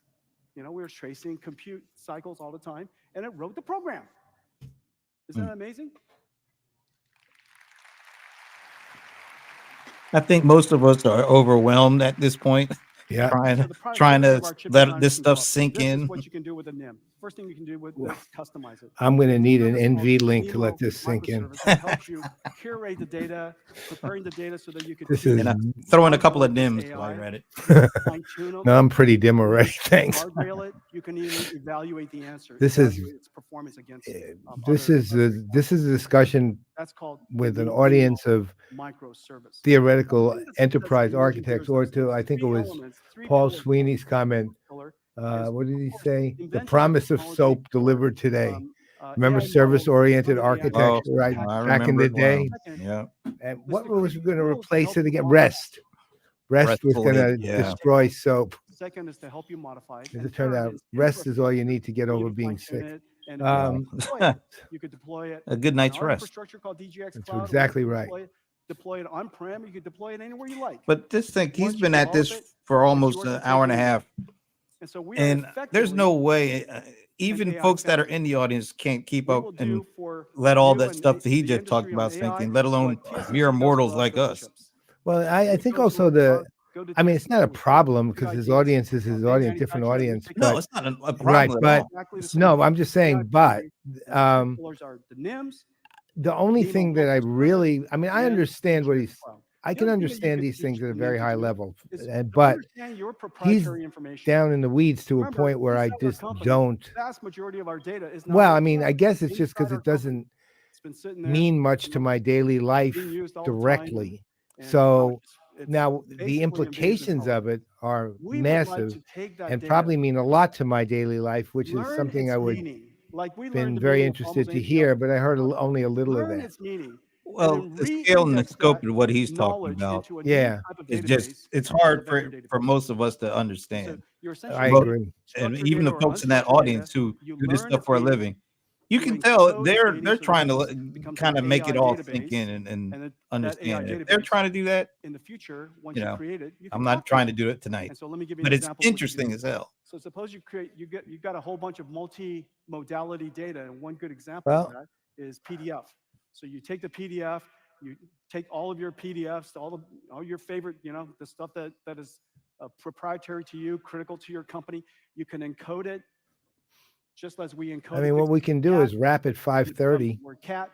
We can encode all of your PDF, and it bring turns on. into We'll see what vectors that are now stored inside your vector I database. think it So was supposed to becomes go 4 to proprietary 6, information but of your company. it feels like there's a Once you wrap have that up coming proprietary here. information, Yeah. you can chat to it. But one of the things It's that's a smart amazing to me is database. So you he just didn't bring chat on with the data. anybody else. It was And just how him much more enjoyable is that? talking through all this stuff. For our software team, It's amazing what chat this, with the bugs database. not only what they've done, but How many bugs was you there think last about month? it, he's Are the we guy that making any started all progress? this, and then he how has do you such a know grasp on this, what's going on. It's pretty amazing. bugs database? You I need know. therapy. Well, he's a. So I mean, he is a another completely chatbot. remarkable human being. He's a Period. physicist and Period. You CEO, can do it. entrepreneur. It's pretty Yeah. amazing. He's also normally a great speaker too. What?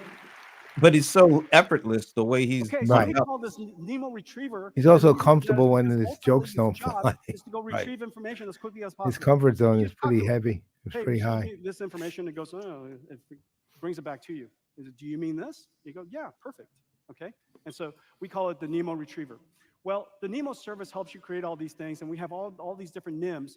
We even have NIMs of digital humans. I'm Rachel, your AI care manager. Okay, so it's a really short clip, but there were so many videos to show you. I guess so many other demos to show you, and so I had to cut this one short. But this is Diana. She is a digital human NIM, and you just talked to her, and she's connected in this case to Hippocratic AI's large language model for healthcare, and it's truly amazing. She is just super smart about healthcare things. And so after you're done, after my Dwight, my VP of software engineering, talks to the chatbot for bugs database, then you come over here and talk to Diane. And so Diane is completely animated with AI, and she's a digital human. He's improvising There's so now. many companies Something that would didn't like work, to build. Yeah. They're sitting on gold mines. The enterprise IT industry is sitting on a gold mine. It's a gold mine because they have so much understanding of the way work is done. They have all these amazing tools that have been created over the years, and they're sitting on a lot of data. If they could take that gold mine and turn them into co-pilots, these co-pilots could help us do things. And so just about every IT franchise, IT platform in the world that has valuable tools that people use is sitting on a gold mine for co-pilots. And they would like to build their own co-pilots and their own chatbots. And so we're announcing that NVIDIA AI Foundry is working with some of the world's great companies. SAP generates Here we go. 87% This is what we're of the waiting for. world's global commerce. Basically, the world runs on SAP. We run on Co-pilots SAP. here. NVIDIA and SAP are building SAP Joule co-pilots using NVIDIA Nemo and DGX Cloud. ServiceNow, they run 85% of the world's Fortune 500 companies run their people and customer service operations on ServiceNow. And they're using NVIDIA AI Foundry to build ServiceNow Assist virtual assistants. Cohesity backs up the world's data. They're sitting on a gold mine of data. Hundreds of exabytes of data, over 10,000. Yeah, they're. NVIDIA AI Foundry is working with them, helping them build their Gaia generative AI agent. Geez. Snowflake is a company that stores the world's Makes sense digital here. warehouse in the cloud and serves over 3 billion queries a day for 10,000 enterprise customers. Snowflake is working with NVIDIA AI Foundry to build copilots with NVIDIA NeMo and NIMS. NetApp, nearly half of the files in the world are stored on-prem on NetApp. Wow. NVIDIA AI Foundry is helping them build chatbots and copilots like those vector databases and retrievers with NVIDIA NeMo and NIMS. And we have a great partnership with Dell. Everybody who is building these chatbots and generative AI, when you're ready to run it, you're going to need an AI factory. And nobody is better at building end-to-end systems of very large scale for the enterprise than Dell. And so anybody, any company, every company will need to build AI factories. And it turns out that Michael is here. He's happy to take your order. There he is. Ladies and gentlemen, Michael Dell. Just think, though, usually a guy like that, he's only there because he's a part of the keynote. Let's talk about the next wave of robotics. Nobody has been a part of this keynote but this guy. Physical AI. So far, all of the AI that we've talked about is one computer. Data comes into one computer, lots of the world's, if you will, experience in digital text form. The AI imitates us by reading a lot of the language to predict the next words. It's imitating you by studying all of the patterns and all the other previous examples. Of course, it has to understand context and so on and so forth, but once it understands the context, it's essentially imitating you. We take all of the data, we put it into a system like DGX, we compress it into a large language model, trillions and trillions of parameters become billions and billions, trillions of tokens becomes billions of parameters, these billions of parameters becomes your AI. Well, in order for us to go to the next wave of AI, where the AI understands the physical world, we're going to need 3 computers. The first computer is still the same computer. It's that AI computer that now it's going to be watching video, and maybe it's doing synthetic data generation, and maybe there's a lot of human examples. Just as we have human examples in text form, we're going to have human examples in articulation form, and the AIs will watch us, understand what is happening, and try to adapt it for themselves into the context. And because it can generalize with these foundation models, maybe these robots can also perform in the physical world fairly generally. So I just described in very simple terms, essentially what just happened in large language models, except the GPT moment for robotics may be right around the corner. And so we've been building the end-to-end systems for robotics for some time. I'm super, super proud of the work. We have the AI system, DGX. We have the lower system, which is called AGX for autonomous systems, the world's first robotics processor. When we first built this thing, people are, what are you guys building? It's an SoC, it's one chip, it's designed to be very low power, but it's designed for high-speed sensor processing and AI. And so if you want to run transformers in a car, or you want to run transformers in a anything that moves, we have the perfect computer for you. It's called the Jetson. And so the DGX on top for training the AI, the Jetson is the autonomous processor, and in the middle, we need another computer. Whereas large language models have the benefit of you providing your examples and then doing reinforcement learning human feedback. What is the reinforcement learning human feedback of a robot? Well, it's reinforcement learning physical feedback. That's how you align the robot. That's how the robot knows that as it's learning these articulation capabilities and manipulation capabilities, it's going to adapt properly into the laws of physics. And so we need a simulation engine that represents the world digitally for the robot, so that the robot has a gym to go learn how to be a robot. We call that virtual world Omniverse. And the computer that runs Omniverse is called OVX. And OVX, the computer itself, is hosted in the Azure cloud. Okay? And so basically we built these 3 things, these 3 systems. On top of it, we have algorithms for every single one. Now, I'm going to show you one super example of how AI and Omniverse are going to work together. The example I'm going to show you is kind of insane, but it's going to be very, very close to tomorrow. It's a robotics building. This robotics building is called a warehouse. inside the robotics building are going to be some autonomous systems.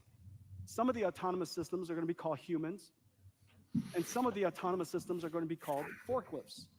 And these autonomous systems are going to interact with each other, of course, autonomously, and it's going to be overlooked upon by this warehouse to keep everybody out of harm's way. The warehouse is essentially an air traffic controller. And whenever it sees something happening, it will redirect traffic and give new waypoints, just new waypoints to the robots and the people, and they'll know exactly what to do. This warehouse, this building, you can also talk to. Of course you could talk to it. Hey, SAP Center, how are you feeling today?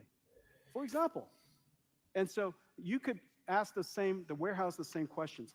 Basically, the system I just described will have Omniverse Cloud that's hosting the virtual simulation, and AI running on DGX Cloud, and all of this is running in real time. Let's take a look.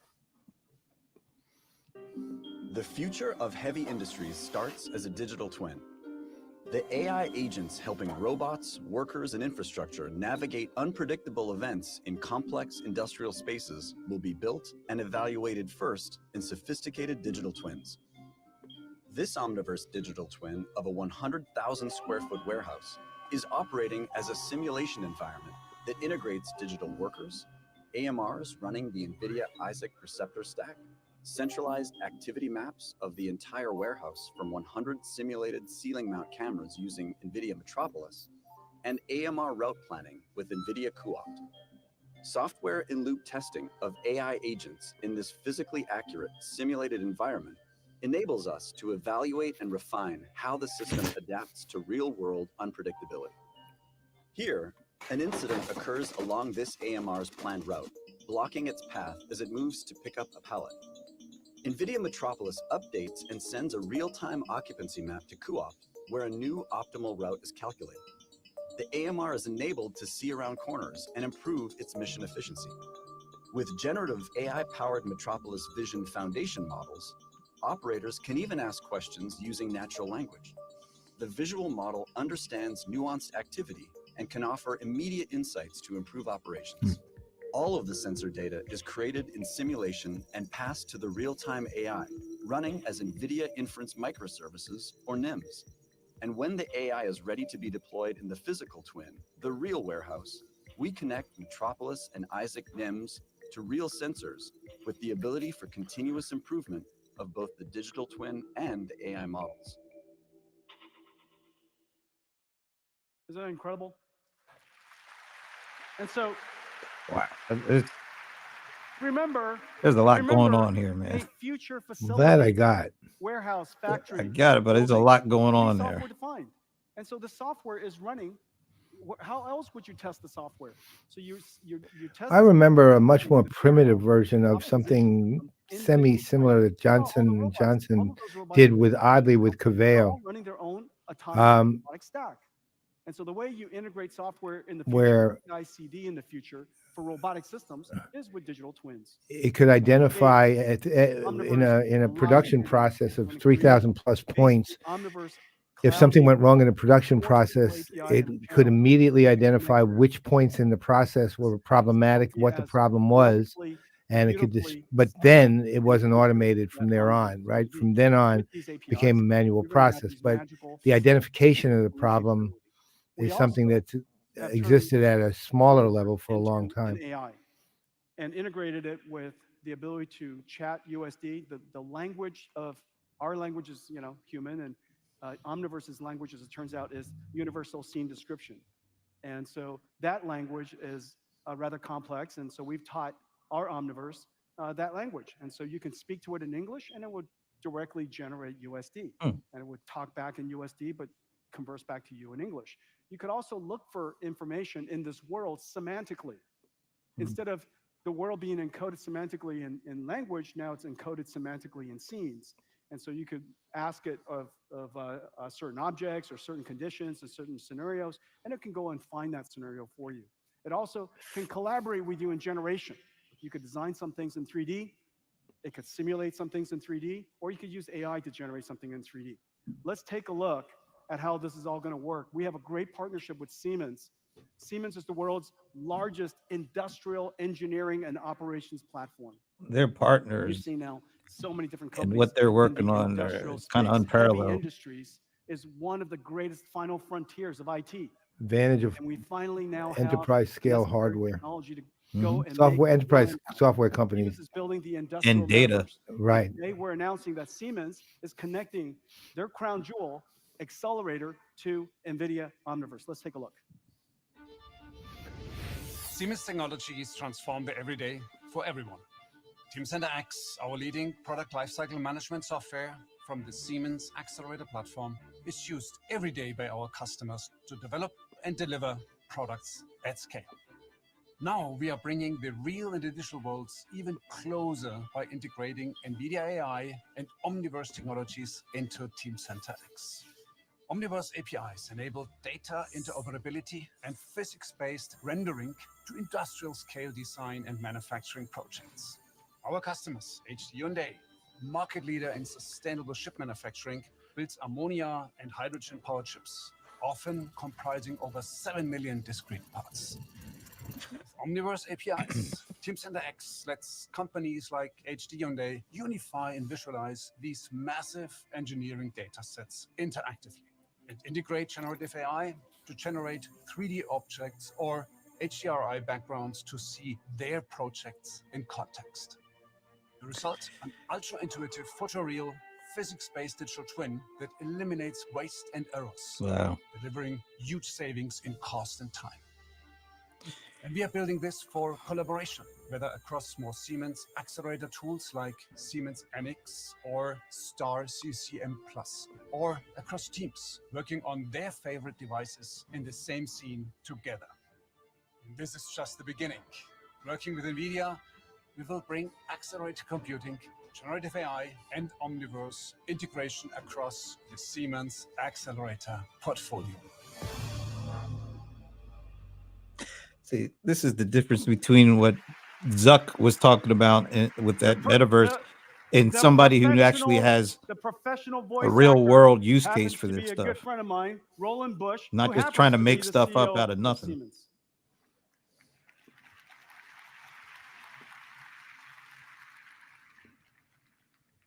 Once you get Omniverse connected into your workflow, your ecosystem, from the beginning of your design to engineering to manufacturing planning, all the way to digital twin operations, once you connect everything together, it's insane how much productivity you can get. And it's just really, really wonderful. All of a sudden, everybody's operating on the same ground truth.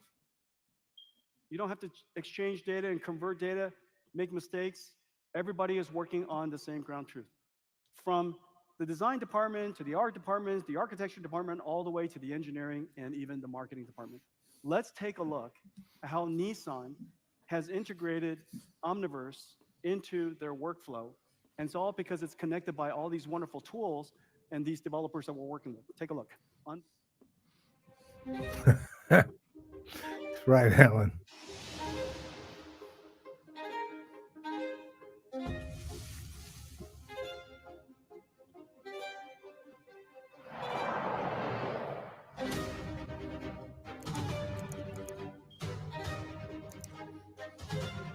I wonder how long it took them to put this together, because this presentation has really been, with a few technical glitches, spot on. I mean, nothing wrong. 我喜欢有质感些的灰色。非常好的选择。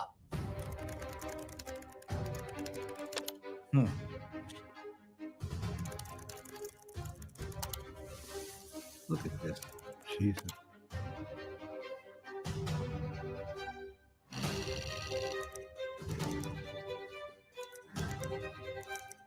Very fast generative AI. But it's so different than what we see. With we can spot generated pictures at this point. They all kind of look the same. Yeah. Not like this stuff here. Well, these are realistic. Yeah. As opposed to cartoony. Yeah. Or illustrative.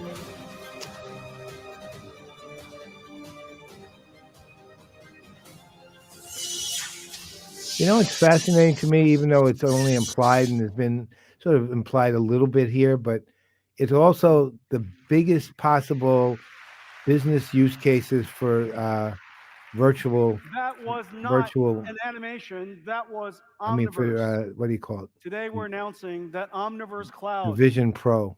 streams to the Vision Pro. Ah, All right, there you go. speak of the devil. So I guess it's not so implied anymore. So this is going to help Apple It out is as much as it's going very, to help very Nvidia. strange that you walk around virtual doors when I was getting out of that car, and everybody does it. It is really, really quite amazing. Vision Pro connected to Omniverse portals you into Omniverse.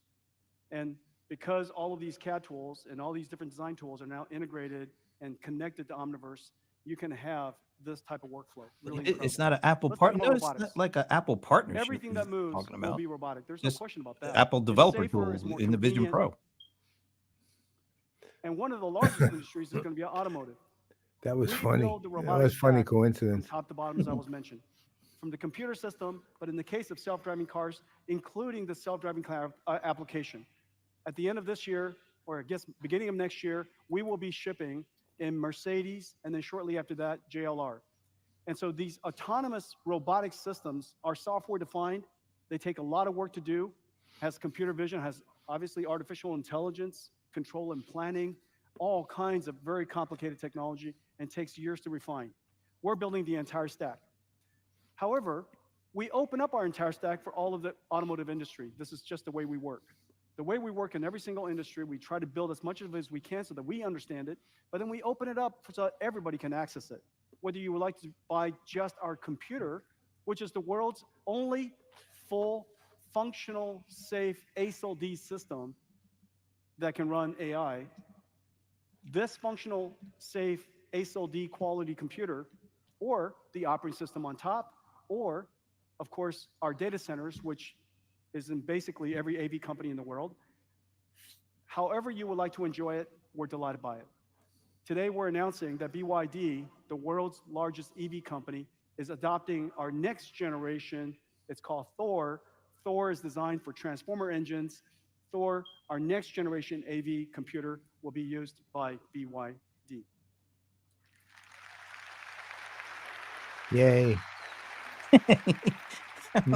Yay. You probably don't know this fact that we have over 1 million robotics developers.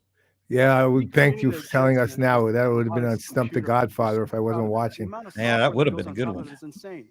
But the reason why we can do it at all is because it's 100% CUDA compatible. Everything that we do in our company is in service of our developers. And by us being able to maintain this rich ecosystem and make it compatible with everything that you Really talk access about from us, developer we can partners bring all of much. that incredible capability to this little tiny computer we call Jetson, a robotics computer. We also today are announcing this incredibly advanced new SDK. We call it Isaac Perceptor. Isaac Perceptor, most of the robots today are pre-programmed. They're either following rails on the ground, digital rails, or they'd be following April tags. But in the future, they're going to have perception. And the reason why you want that is so that you could easily program it. You say, would you like to go from point A to point B? And it will figure out a way to navigate its way there.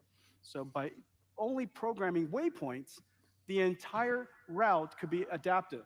The entire environment could be reprogrammed, just as I showed you at the very beginning with the warehouse. You can't do that with pre-programmed AGVs. If those boxes fall down, they just all gum up and they just wait there for somebody to come clear it. And so now, with the Isaac Perceptor, we have incredible state-of-the-art vision odometry, 3D reconstruction, and in addition to 3D reconstruction, depth perception. The reason for that is so that you can have two modalities. Except for their video cards, which are B2C. That's what he said. Oh, there you go. The most used robot today is the manipulator, manufacturing arms, and they are also pre-programmed. The computer vision algorithms, the AI algorithms, the control and path planning algorithms that are geometry aware, incredibly computationally intensive. We have made these CUDA accelerated. So we have the world's first CUDA accelerated motion planner that is geometry aware. You put something in front of it, it comes up with a new plan and articulates around it. It has excellent perception for pose estimation of a 3D object. Not its pose in 2D, but its pose in 3D. So it has to imagine what's around and how best to grab it. So the foundation pose, the grip foundation, and the articulation algorithms are now available. We call it Isaac Manipulator. And they also How many things just can he run on NVIDIA's announce? computers. How many things can he name Isaac? We are Yeah. starting to do some really great work in the next generation of robotics. Maybe you can call The it next Ike. generation of robotics will likely be a humanoid robotics. We now have the necessary technology, and as I was describing earlier, the necessary technology to imagine generalized human robotics. In a way, human robotics is likely easier, and the reason for that is because we have a lot more imitation training data that we can provide the robots because we are constructed in a very similar way. It is very likely that the human robotics will be much more useful in our world because we created the world to be something that we can interoperate in and work well in. And the way that we set up our workstations and manufacturing and logistics, they were designed for humans. They were designed for people. And so these humanoid robotics will likely be much more productive to deploy. While we're creating, just like we're doing with the others, the entire stack. Starting from the top, a foundation model that learns from watching video, human examples. It could be in video form, it could be in virtual reality form. We then created a gym for it called Isaac Reinforcement Learning Gym, which allows the humanoid robot to learn how to adapt to the physical world. And then an incredible computer, the same computer that's going to go into a robotic car, this computer will run inside a humanoid robot called Thor. It's designed for transformer engines. We've combined several of these into one video. This is something that you're going to really love. Take a look. It's not enough for humans to imagine.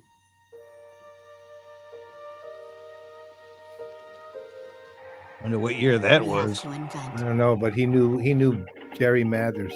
and explore and push Tony beyond Dow, what's maybe? been done. Yeah. A fair amount of detail.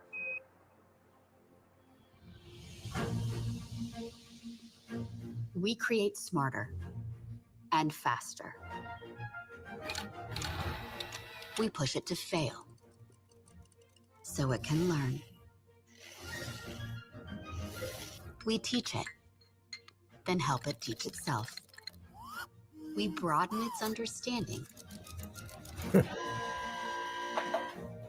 take on new challenges with absolute precision and succeed. We make it perceive and move and even reason so it can share our world with us. Even reason? The loose definition of the word reason, I think.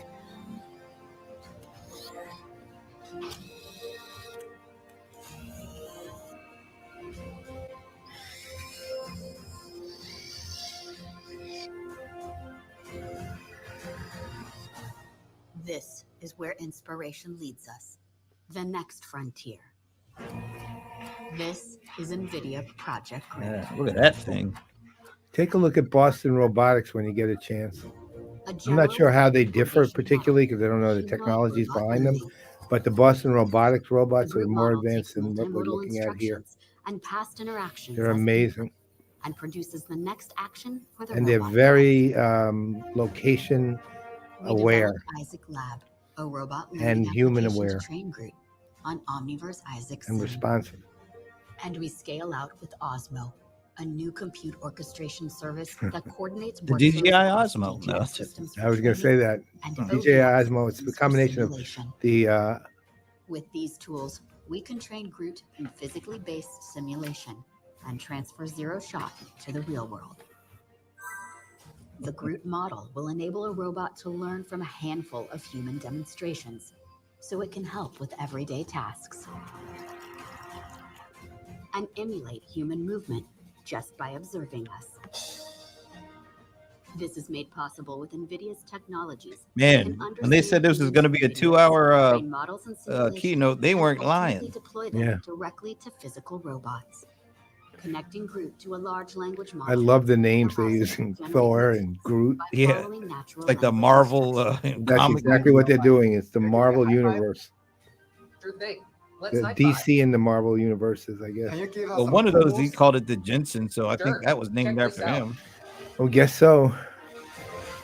And Isaac is probably named after somebody, and I'm guessing there'll be a robot that'll come out as the Wally. Designed for Groot, built for No, the it's named future. after Ike Turner. With Right, Isaac Lab, Osmo, I don't think we're so. providing the building blocks for the next generation of I'll- AI-powered robotics.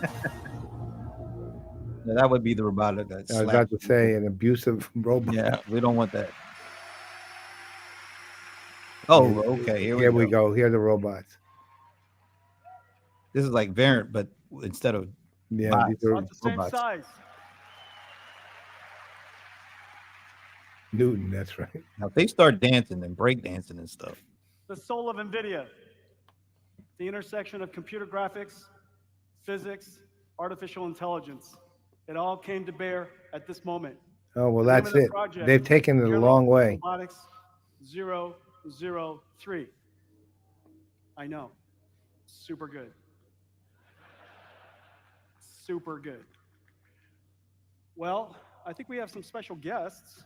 if they start dancing and stuff, Do we? Oh, there it is. this is R2D2 clones. Yeah. Cute. Hey guys. That Well, I one started understand you running. guys are powered by Jetson. They're powered by Jetsons. Little Jetson robotics computers inside.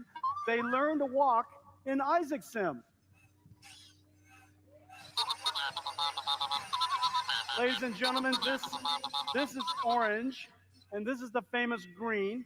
They are the BDX robots of Disney. Amazing Disney research. Those things are something. They're Come cute. on, you guys, let's wrap up. Let's go. 5 things. He's moonwalking. I sit right here. He's coming. Oh, look at that. Don't be afraid. Come here, Green. Hurry up. Green is chilling. What are you saying? No, it's not time to eat. Yeah. It's not time to eat. Scanned them. I'll give you a snack in a moment. Let me finish up real quick. Come on, Green, hurry up. Stop wasting time. Green is not listening. 5 things. 5 things. First, a new industrial revolution. Every data center should be accelerated. $1 trillion worth of installed data centers will become modernized over the next several years. Second, because of the computational capability we brought to bear, a new way of doing software has emerged, generative AI, which is going to create new infrastructure dedicated to He's doing speeding one up because he wants to be on thing time. only. Not for Mhm. multi-user It's all right with data me. centers, but AI generators. These AI generation will create incredibly valuable software. A new industrial revolution. Second, the computer of this revolution, No, the third. computer of this generation, generative AI, trillion parameters, Blackwell, insane amounts of computers and computing. Third, I'm trying to concentrate. Good job. Third, new computer creates new types of software. New type of software should be distributed in a new way so that it can, on the one hand, be an endpoint in the cloud and easy to use, but still allow you to take it with you because it is your intelligence. Your intelligence should be packaged up in a way that allows you to take it with you. We call them NIMs. And third, these NIMs are going to help you create a His new numbering system is really bad. not one that you wrote Hey. completely from scratch, but you're going to integrate them. I like just hope he these. ends it in time, and that would be Create great. He said first, We have second, fantastic third, third. Who's on between first? NIMs, No. the AI technology, the tools, NEMO, and the infrastructure DGX cloud. in our AI Foundry to help you create proprietary applications, proprietary chatbots. And then lastly, everything that moves in the future will be robotic. You're not going to be the only one. And these robotic systems, whether they are humanoid, AMRs, self-driving cars, forklifts, manipulating arms. Green they looks will like he all wants to get be out of one there. thing. Giant stadiums, warehouses, factories. There can be factories that are robotic, orchestrating factories, manufacturing lines that are robotics, building cars that are robotics. Damn. These systems all need one thing. They need a platform, a digital platform, a digital twin platform, and we call that Omniverse, the operating system. That's such a better way of talking about it than the These are the Zuckerberg. 5 things that we talked about. Well, Omniverse is Nvidia just, look it like? is their What platform. does Nvidia Yeah. look like? They've And had that what's for a the while, though. GPUs? Yeah, but First, now the you can image see that I what, have when you know, what they're when doing people with it. ask Yeah, me it's about amazing. as GPUs, Facebook first, did I see just a bunch of stuff, put what's something the out specs and there things like that. And that second, did anything I see related this. to actual This is what That what was we people announced. do. marketing crap. Yeah, This is Blackwell. This is the platform. That's so big. that is huge. Amazing That is processors, yeah. NV-Link switches, networking systems, and the system design is a miracle. This is Blackwell. And this, to me, is what a GPU looks like in my mind. Wow. In my mind, it looks like his 4090 card, which I'll get on Wednesday. Yeah, luckily Listen, orange, it won't be green, as big as what this I is. think we have one more treat for everybody. What do you think? Should we? Okay, we have one more thing to show you. Roll it. All right. This is how he gets off stage. Is that artist guy coming back?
He's back. Looked like the guy from Toy Story with glasses. Buzz Lightyear. Buzz Lightyear with glasses, though.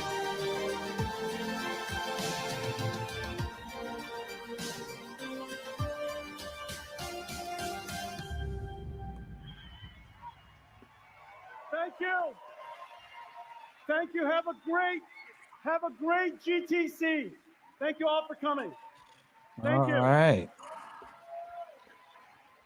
Let me remove my man there, and that was. What'd you think? What give us some Well, thoughts? I will say this: it was well beyond my technical expertise, but not beyond my imagination. And as a result of it, especially the latter part of it, which helped a lot by what he showed, the power of, let's say this, what he showed is transformative. I mean, genuinely, Absolutely. the world will change, and will change for the better or the worse, who can tell, but will change dramatically with what they've done, and not just that, but how they're thinking too, which is the other side of this, which is, I mean, let's say this, there was, to Paul Sweeney's point, there was a ton of stuff. Yep. But there was a lot of complete thoughts there, right? Not things in progress. There was some actual complete thinking about how the combination of this hardware with this platform, with this switch, et cetera, will lead to value in this area, whatever the area may be. And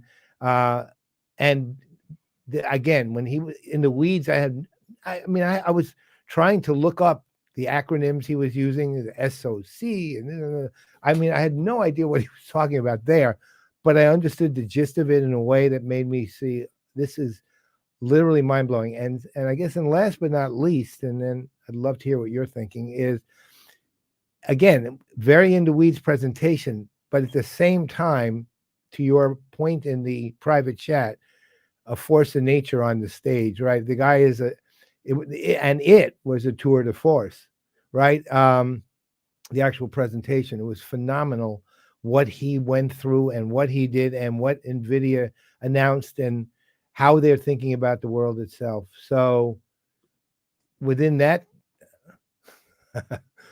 way to go, Dan. Actually, it's funny. Hyung has been commenting, and all of a sudden, they because I saw it on LinkedIn, they stopped coming in, and now they're like coming in all at once. So, sorry, we're out of sequence with that. But you know what? I think the most apparent thing is not only did they lay out not only a vision but a roadmap and tools that are already there and will be getting better. They got it feels like complete buy-in from some of the hugest enterprises working on some of the most challenging issues, and they seem to be the connecting force between all these disparate kinds of companies working on different kind of challenges, and they all have seemed to bought into a certain extent. I don't know, we can't go too far with it, but they all are working with these guys because of the vision and the roadmap and the pathway they put forth. And it's something that I haven't seen, that kind of unanimity or cohesiveness around one company's vision for a technology that seems to be very transformative. I haven't seen that in a long time. Well, and to your point, the one thing they're doing, which is the best companies of the 21st century do, is they're thinking in terms of ecosystems and platforms. They're exactly, if you really boil it down to its 35,000 foot level, they're doing what the smart companies do. They're figuring out, all right, to build what we need to build, to your point, to achieve the vision, drive our mission here, we have technically we have a platform consisting of hardware and software, right, and the cloud itself, and services. And here's the ecosystem going to the partnerships and everything else. We need to accomplish this at the level that we want to accomplish. And also, here are the partners who could conceivably scale at the level we can. Yeah. Which is the other side. There's no small companies in there. No, and the one thing that also is very apparent, we live in this bubble where the companies that we interact with, whether we're following or advising or whatever it is, it's still a very small little blip compared to all the other things that are going on. Because for the 2 hours that he was presenting, he touched on our little space of the world. 5 minutes, maybe 10 minutes. Yeah. All that other stuff he talked about was completely outside of our traditional areas, but they are so monumentally fundamental into the potential of what happens next. it was really a fascinating, like, a tour de force, and it was one guy presenting this. You know, we go to a lot of things. By the way, Paul, thanks for hanging out. Hey, man, it's a pleasure. Say hello to Ireland for me. Yeah, but it was so interesting to see we're used to seeing I don't want to say song and dance, but a lot of theatrics, a lot of, people coming in and coming out, and this is one guy with a couple of robots at the end, with some, demo videos, but it was a one-man tour de force about huge things. I got to give him a lot of.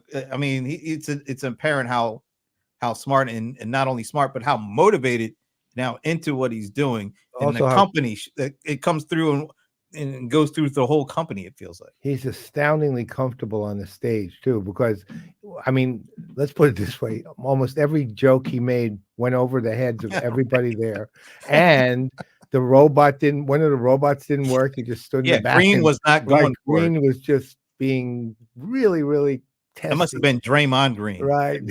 That's right. I am not going to do any. And then, as Alan pointed out in one of his comments, the video failed. Yeah. Didn't phase him a bit.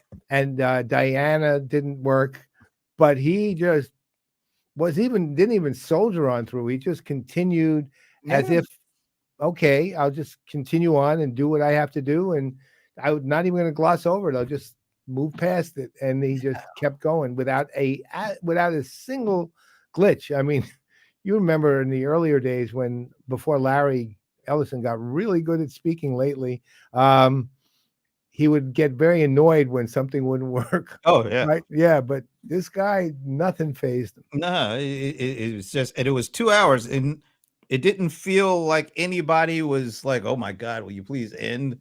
I mean, and like I said, how many keynotes have we been to where it's just the CEO and really nobody else? Usually they're bringing up other CEOs from their partners and giving them a chance. It was just one guy, and that's going to be a hard one to beat, since we're kind of at the beginning of the conference season, and we like to kind of rate these keynote presentations. I don't know. That's going to be a hard one to beat, and it's coming right out of the gate. No, I agree, and the irony of it is a keynote that 70% of it I probably didn't understand any of. Right. But at the same time, I was still mesmerized by what was going on, because I understood we know some of his chips speak Wookiee. He didn't speak Green. That was right. True. Well, Green. Well, the one thing to be honest with, the one thing with Green, I agree with. I'm hungry. Yeah. After 2 hours of sitting, I am hungry. It's 6 o'clock, dude. Yeah. So. No, I thought, I'm glad we did this, because I am too. I think, generally speaking, there's a lot of interest in what Nvidia is doing, but I think even in our industry, we wouldn't have done this last year, but we did it this year. And from the number of people who apparently were watching, there is a lot of interest. Well, you know what we can do? We can probably, I think I told you, by sheer coincidence, a friend of mine who used to be a reporter on the Wall Street Journal now runs corporate communications for Nvidia. Just came out of the blue like 3 months ago. I hadn't talked to her for about 5 years, 6 years. And we're friends. I mean, we had a great conversation afterwards. We talked since. Maybe we can get somebody on from Nvidia on the Playaz to, kind of talk it through within the context of the world that we live in, So, yeah. And they got definitely people. I had been a few good minute EPs a couple of years ago. Do you remember one that you particularly thought would be like real communicative in our universe? Well, unfortunately, I think he's on sabbatical. Okay. All right. Well, we'll find somebody, but because they're doing so many interesting things, even within our realm. I think is going to be great to have somebody come on and really start focusing on, and just seeing the impact of what they do on the other companies in our industry. I mean, it was. Look, it was it was worth the 2 hours, which I rarely say about any keynote. Right. Usually aren't they supposed to end now? Yeah. Like, usually, Come on now. What's come going on, you're over by 20 minutes. You're over by 1 minute. Yeah. Yeah. uh, But no, this was really interesting. Now I'm going to be going to Summit. You're going to be out doing an advisory day at Sugar. Right. I think the keynote is on the 26th. Are you? I think that's the day I'll actually be traveling back. Oh, okay. So we probably won't be able to do a watch party for Adobe. No, but Well, I'll be there getting a few good minute conversations. So that should work. That'll be great. So everybody, a few good minutes with Brent Leary and people from Adobe. Well, I know one is going to be Doug Anderson. Oh, they already set it up. We love Doug Anderson. Yeah, man. so that's going to be good. He's a regular. He's awesome. But before we get to that, guess what? Thursday, the great debate is back, folks, and we got no question mark necessary. Yeah, matter of fact, why did I even do that? Let's go to this one. All right. Try one more time. And Thursday, the great debate. There we go. No question marks. This is going to be good. We got Mr. Stutz, Mr. Kolsky, the Brohammer, and Cheryl Kingstone. All of them been around, know their stuff inside and out from a variety of perspectives. But the best part is they don't mind sharing their opinions at all. No, and they don't mind sharing them no matter what the other three think.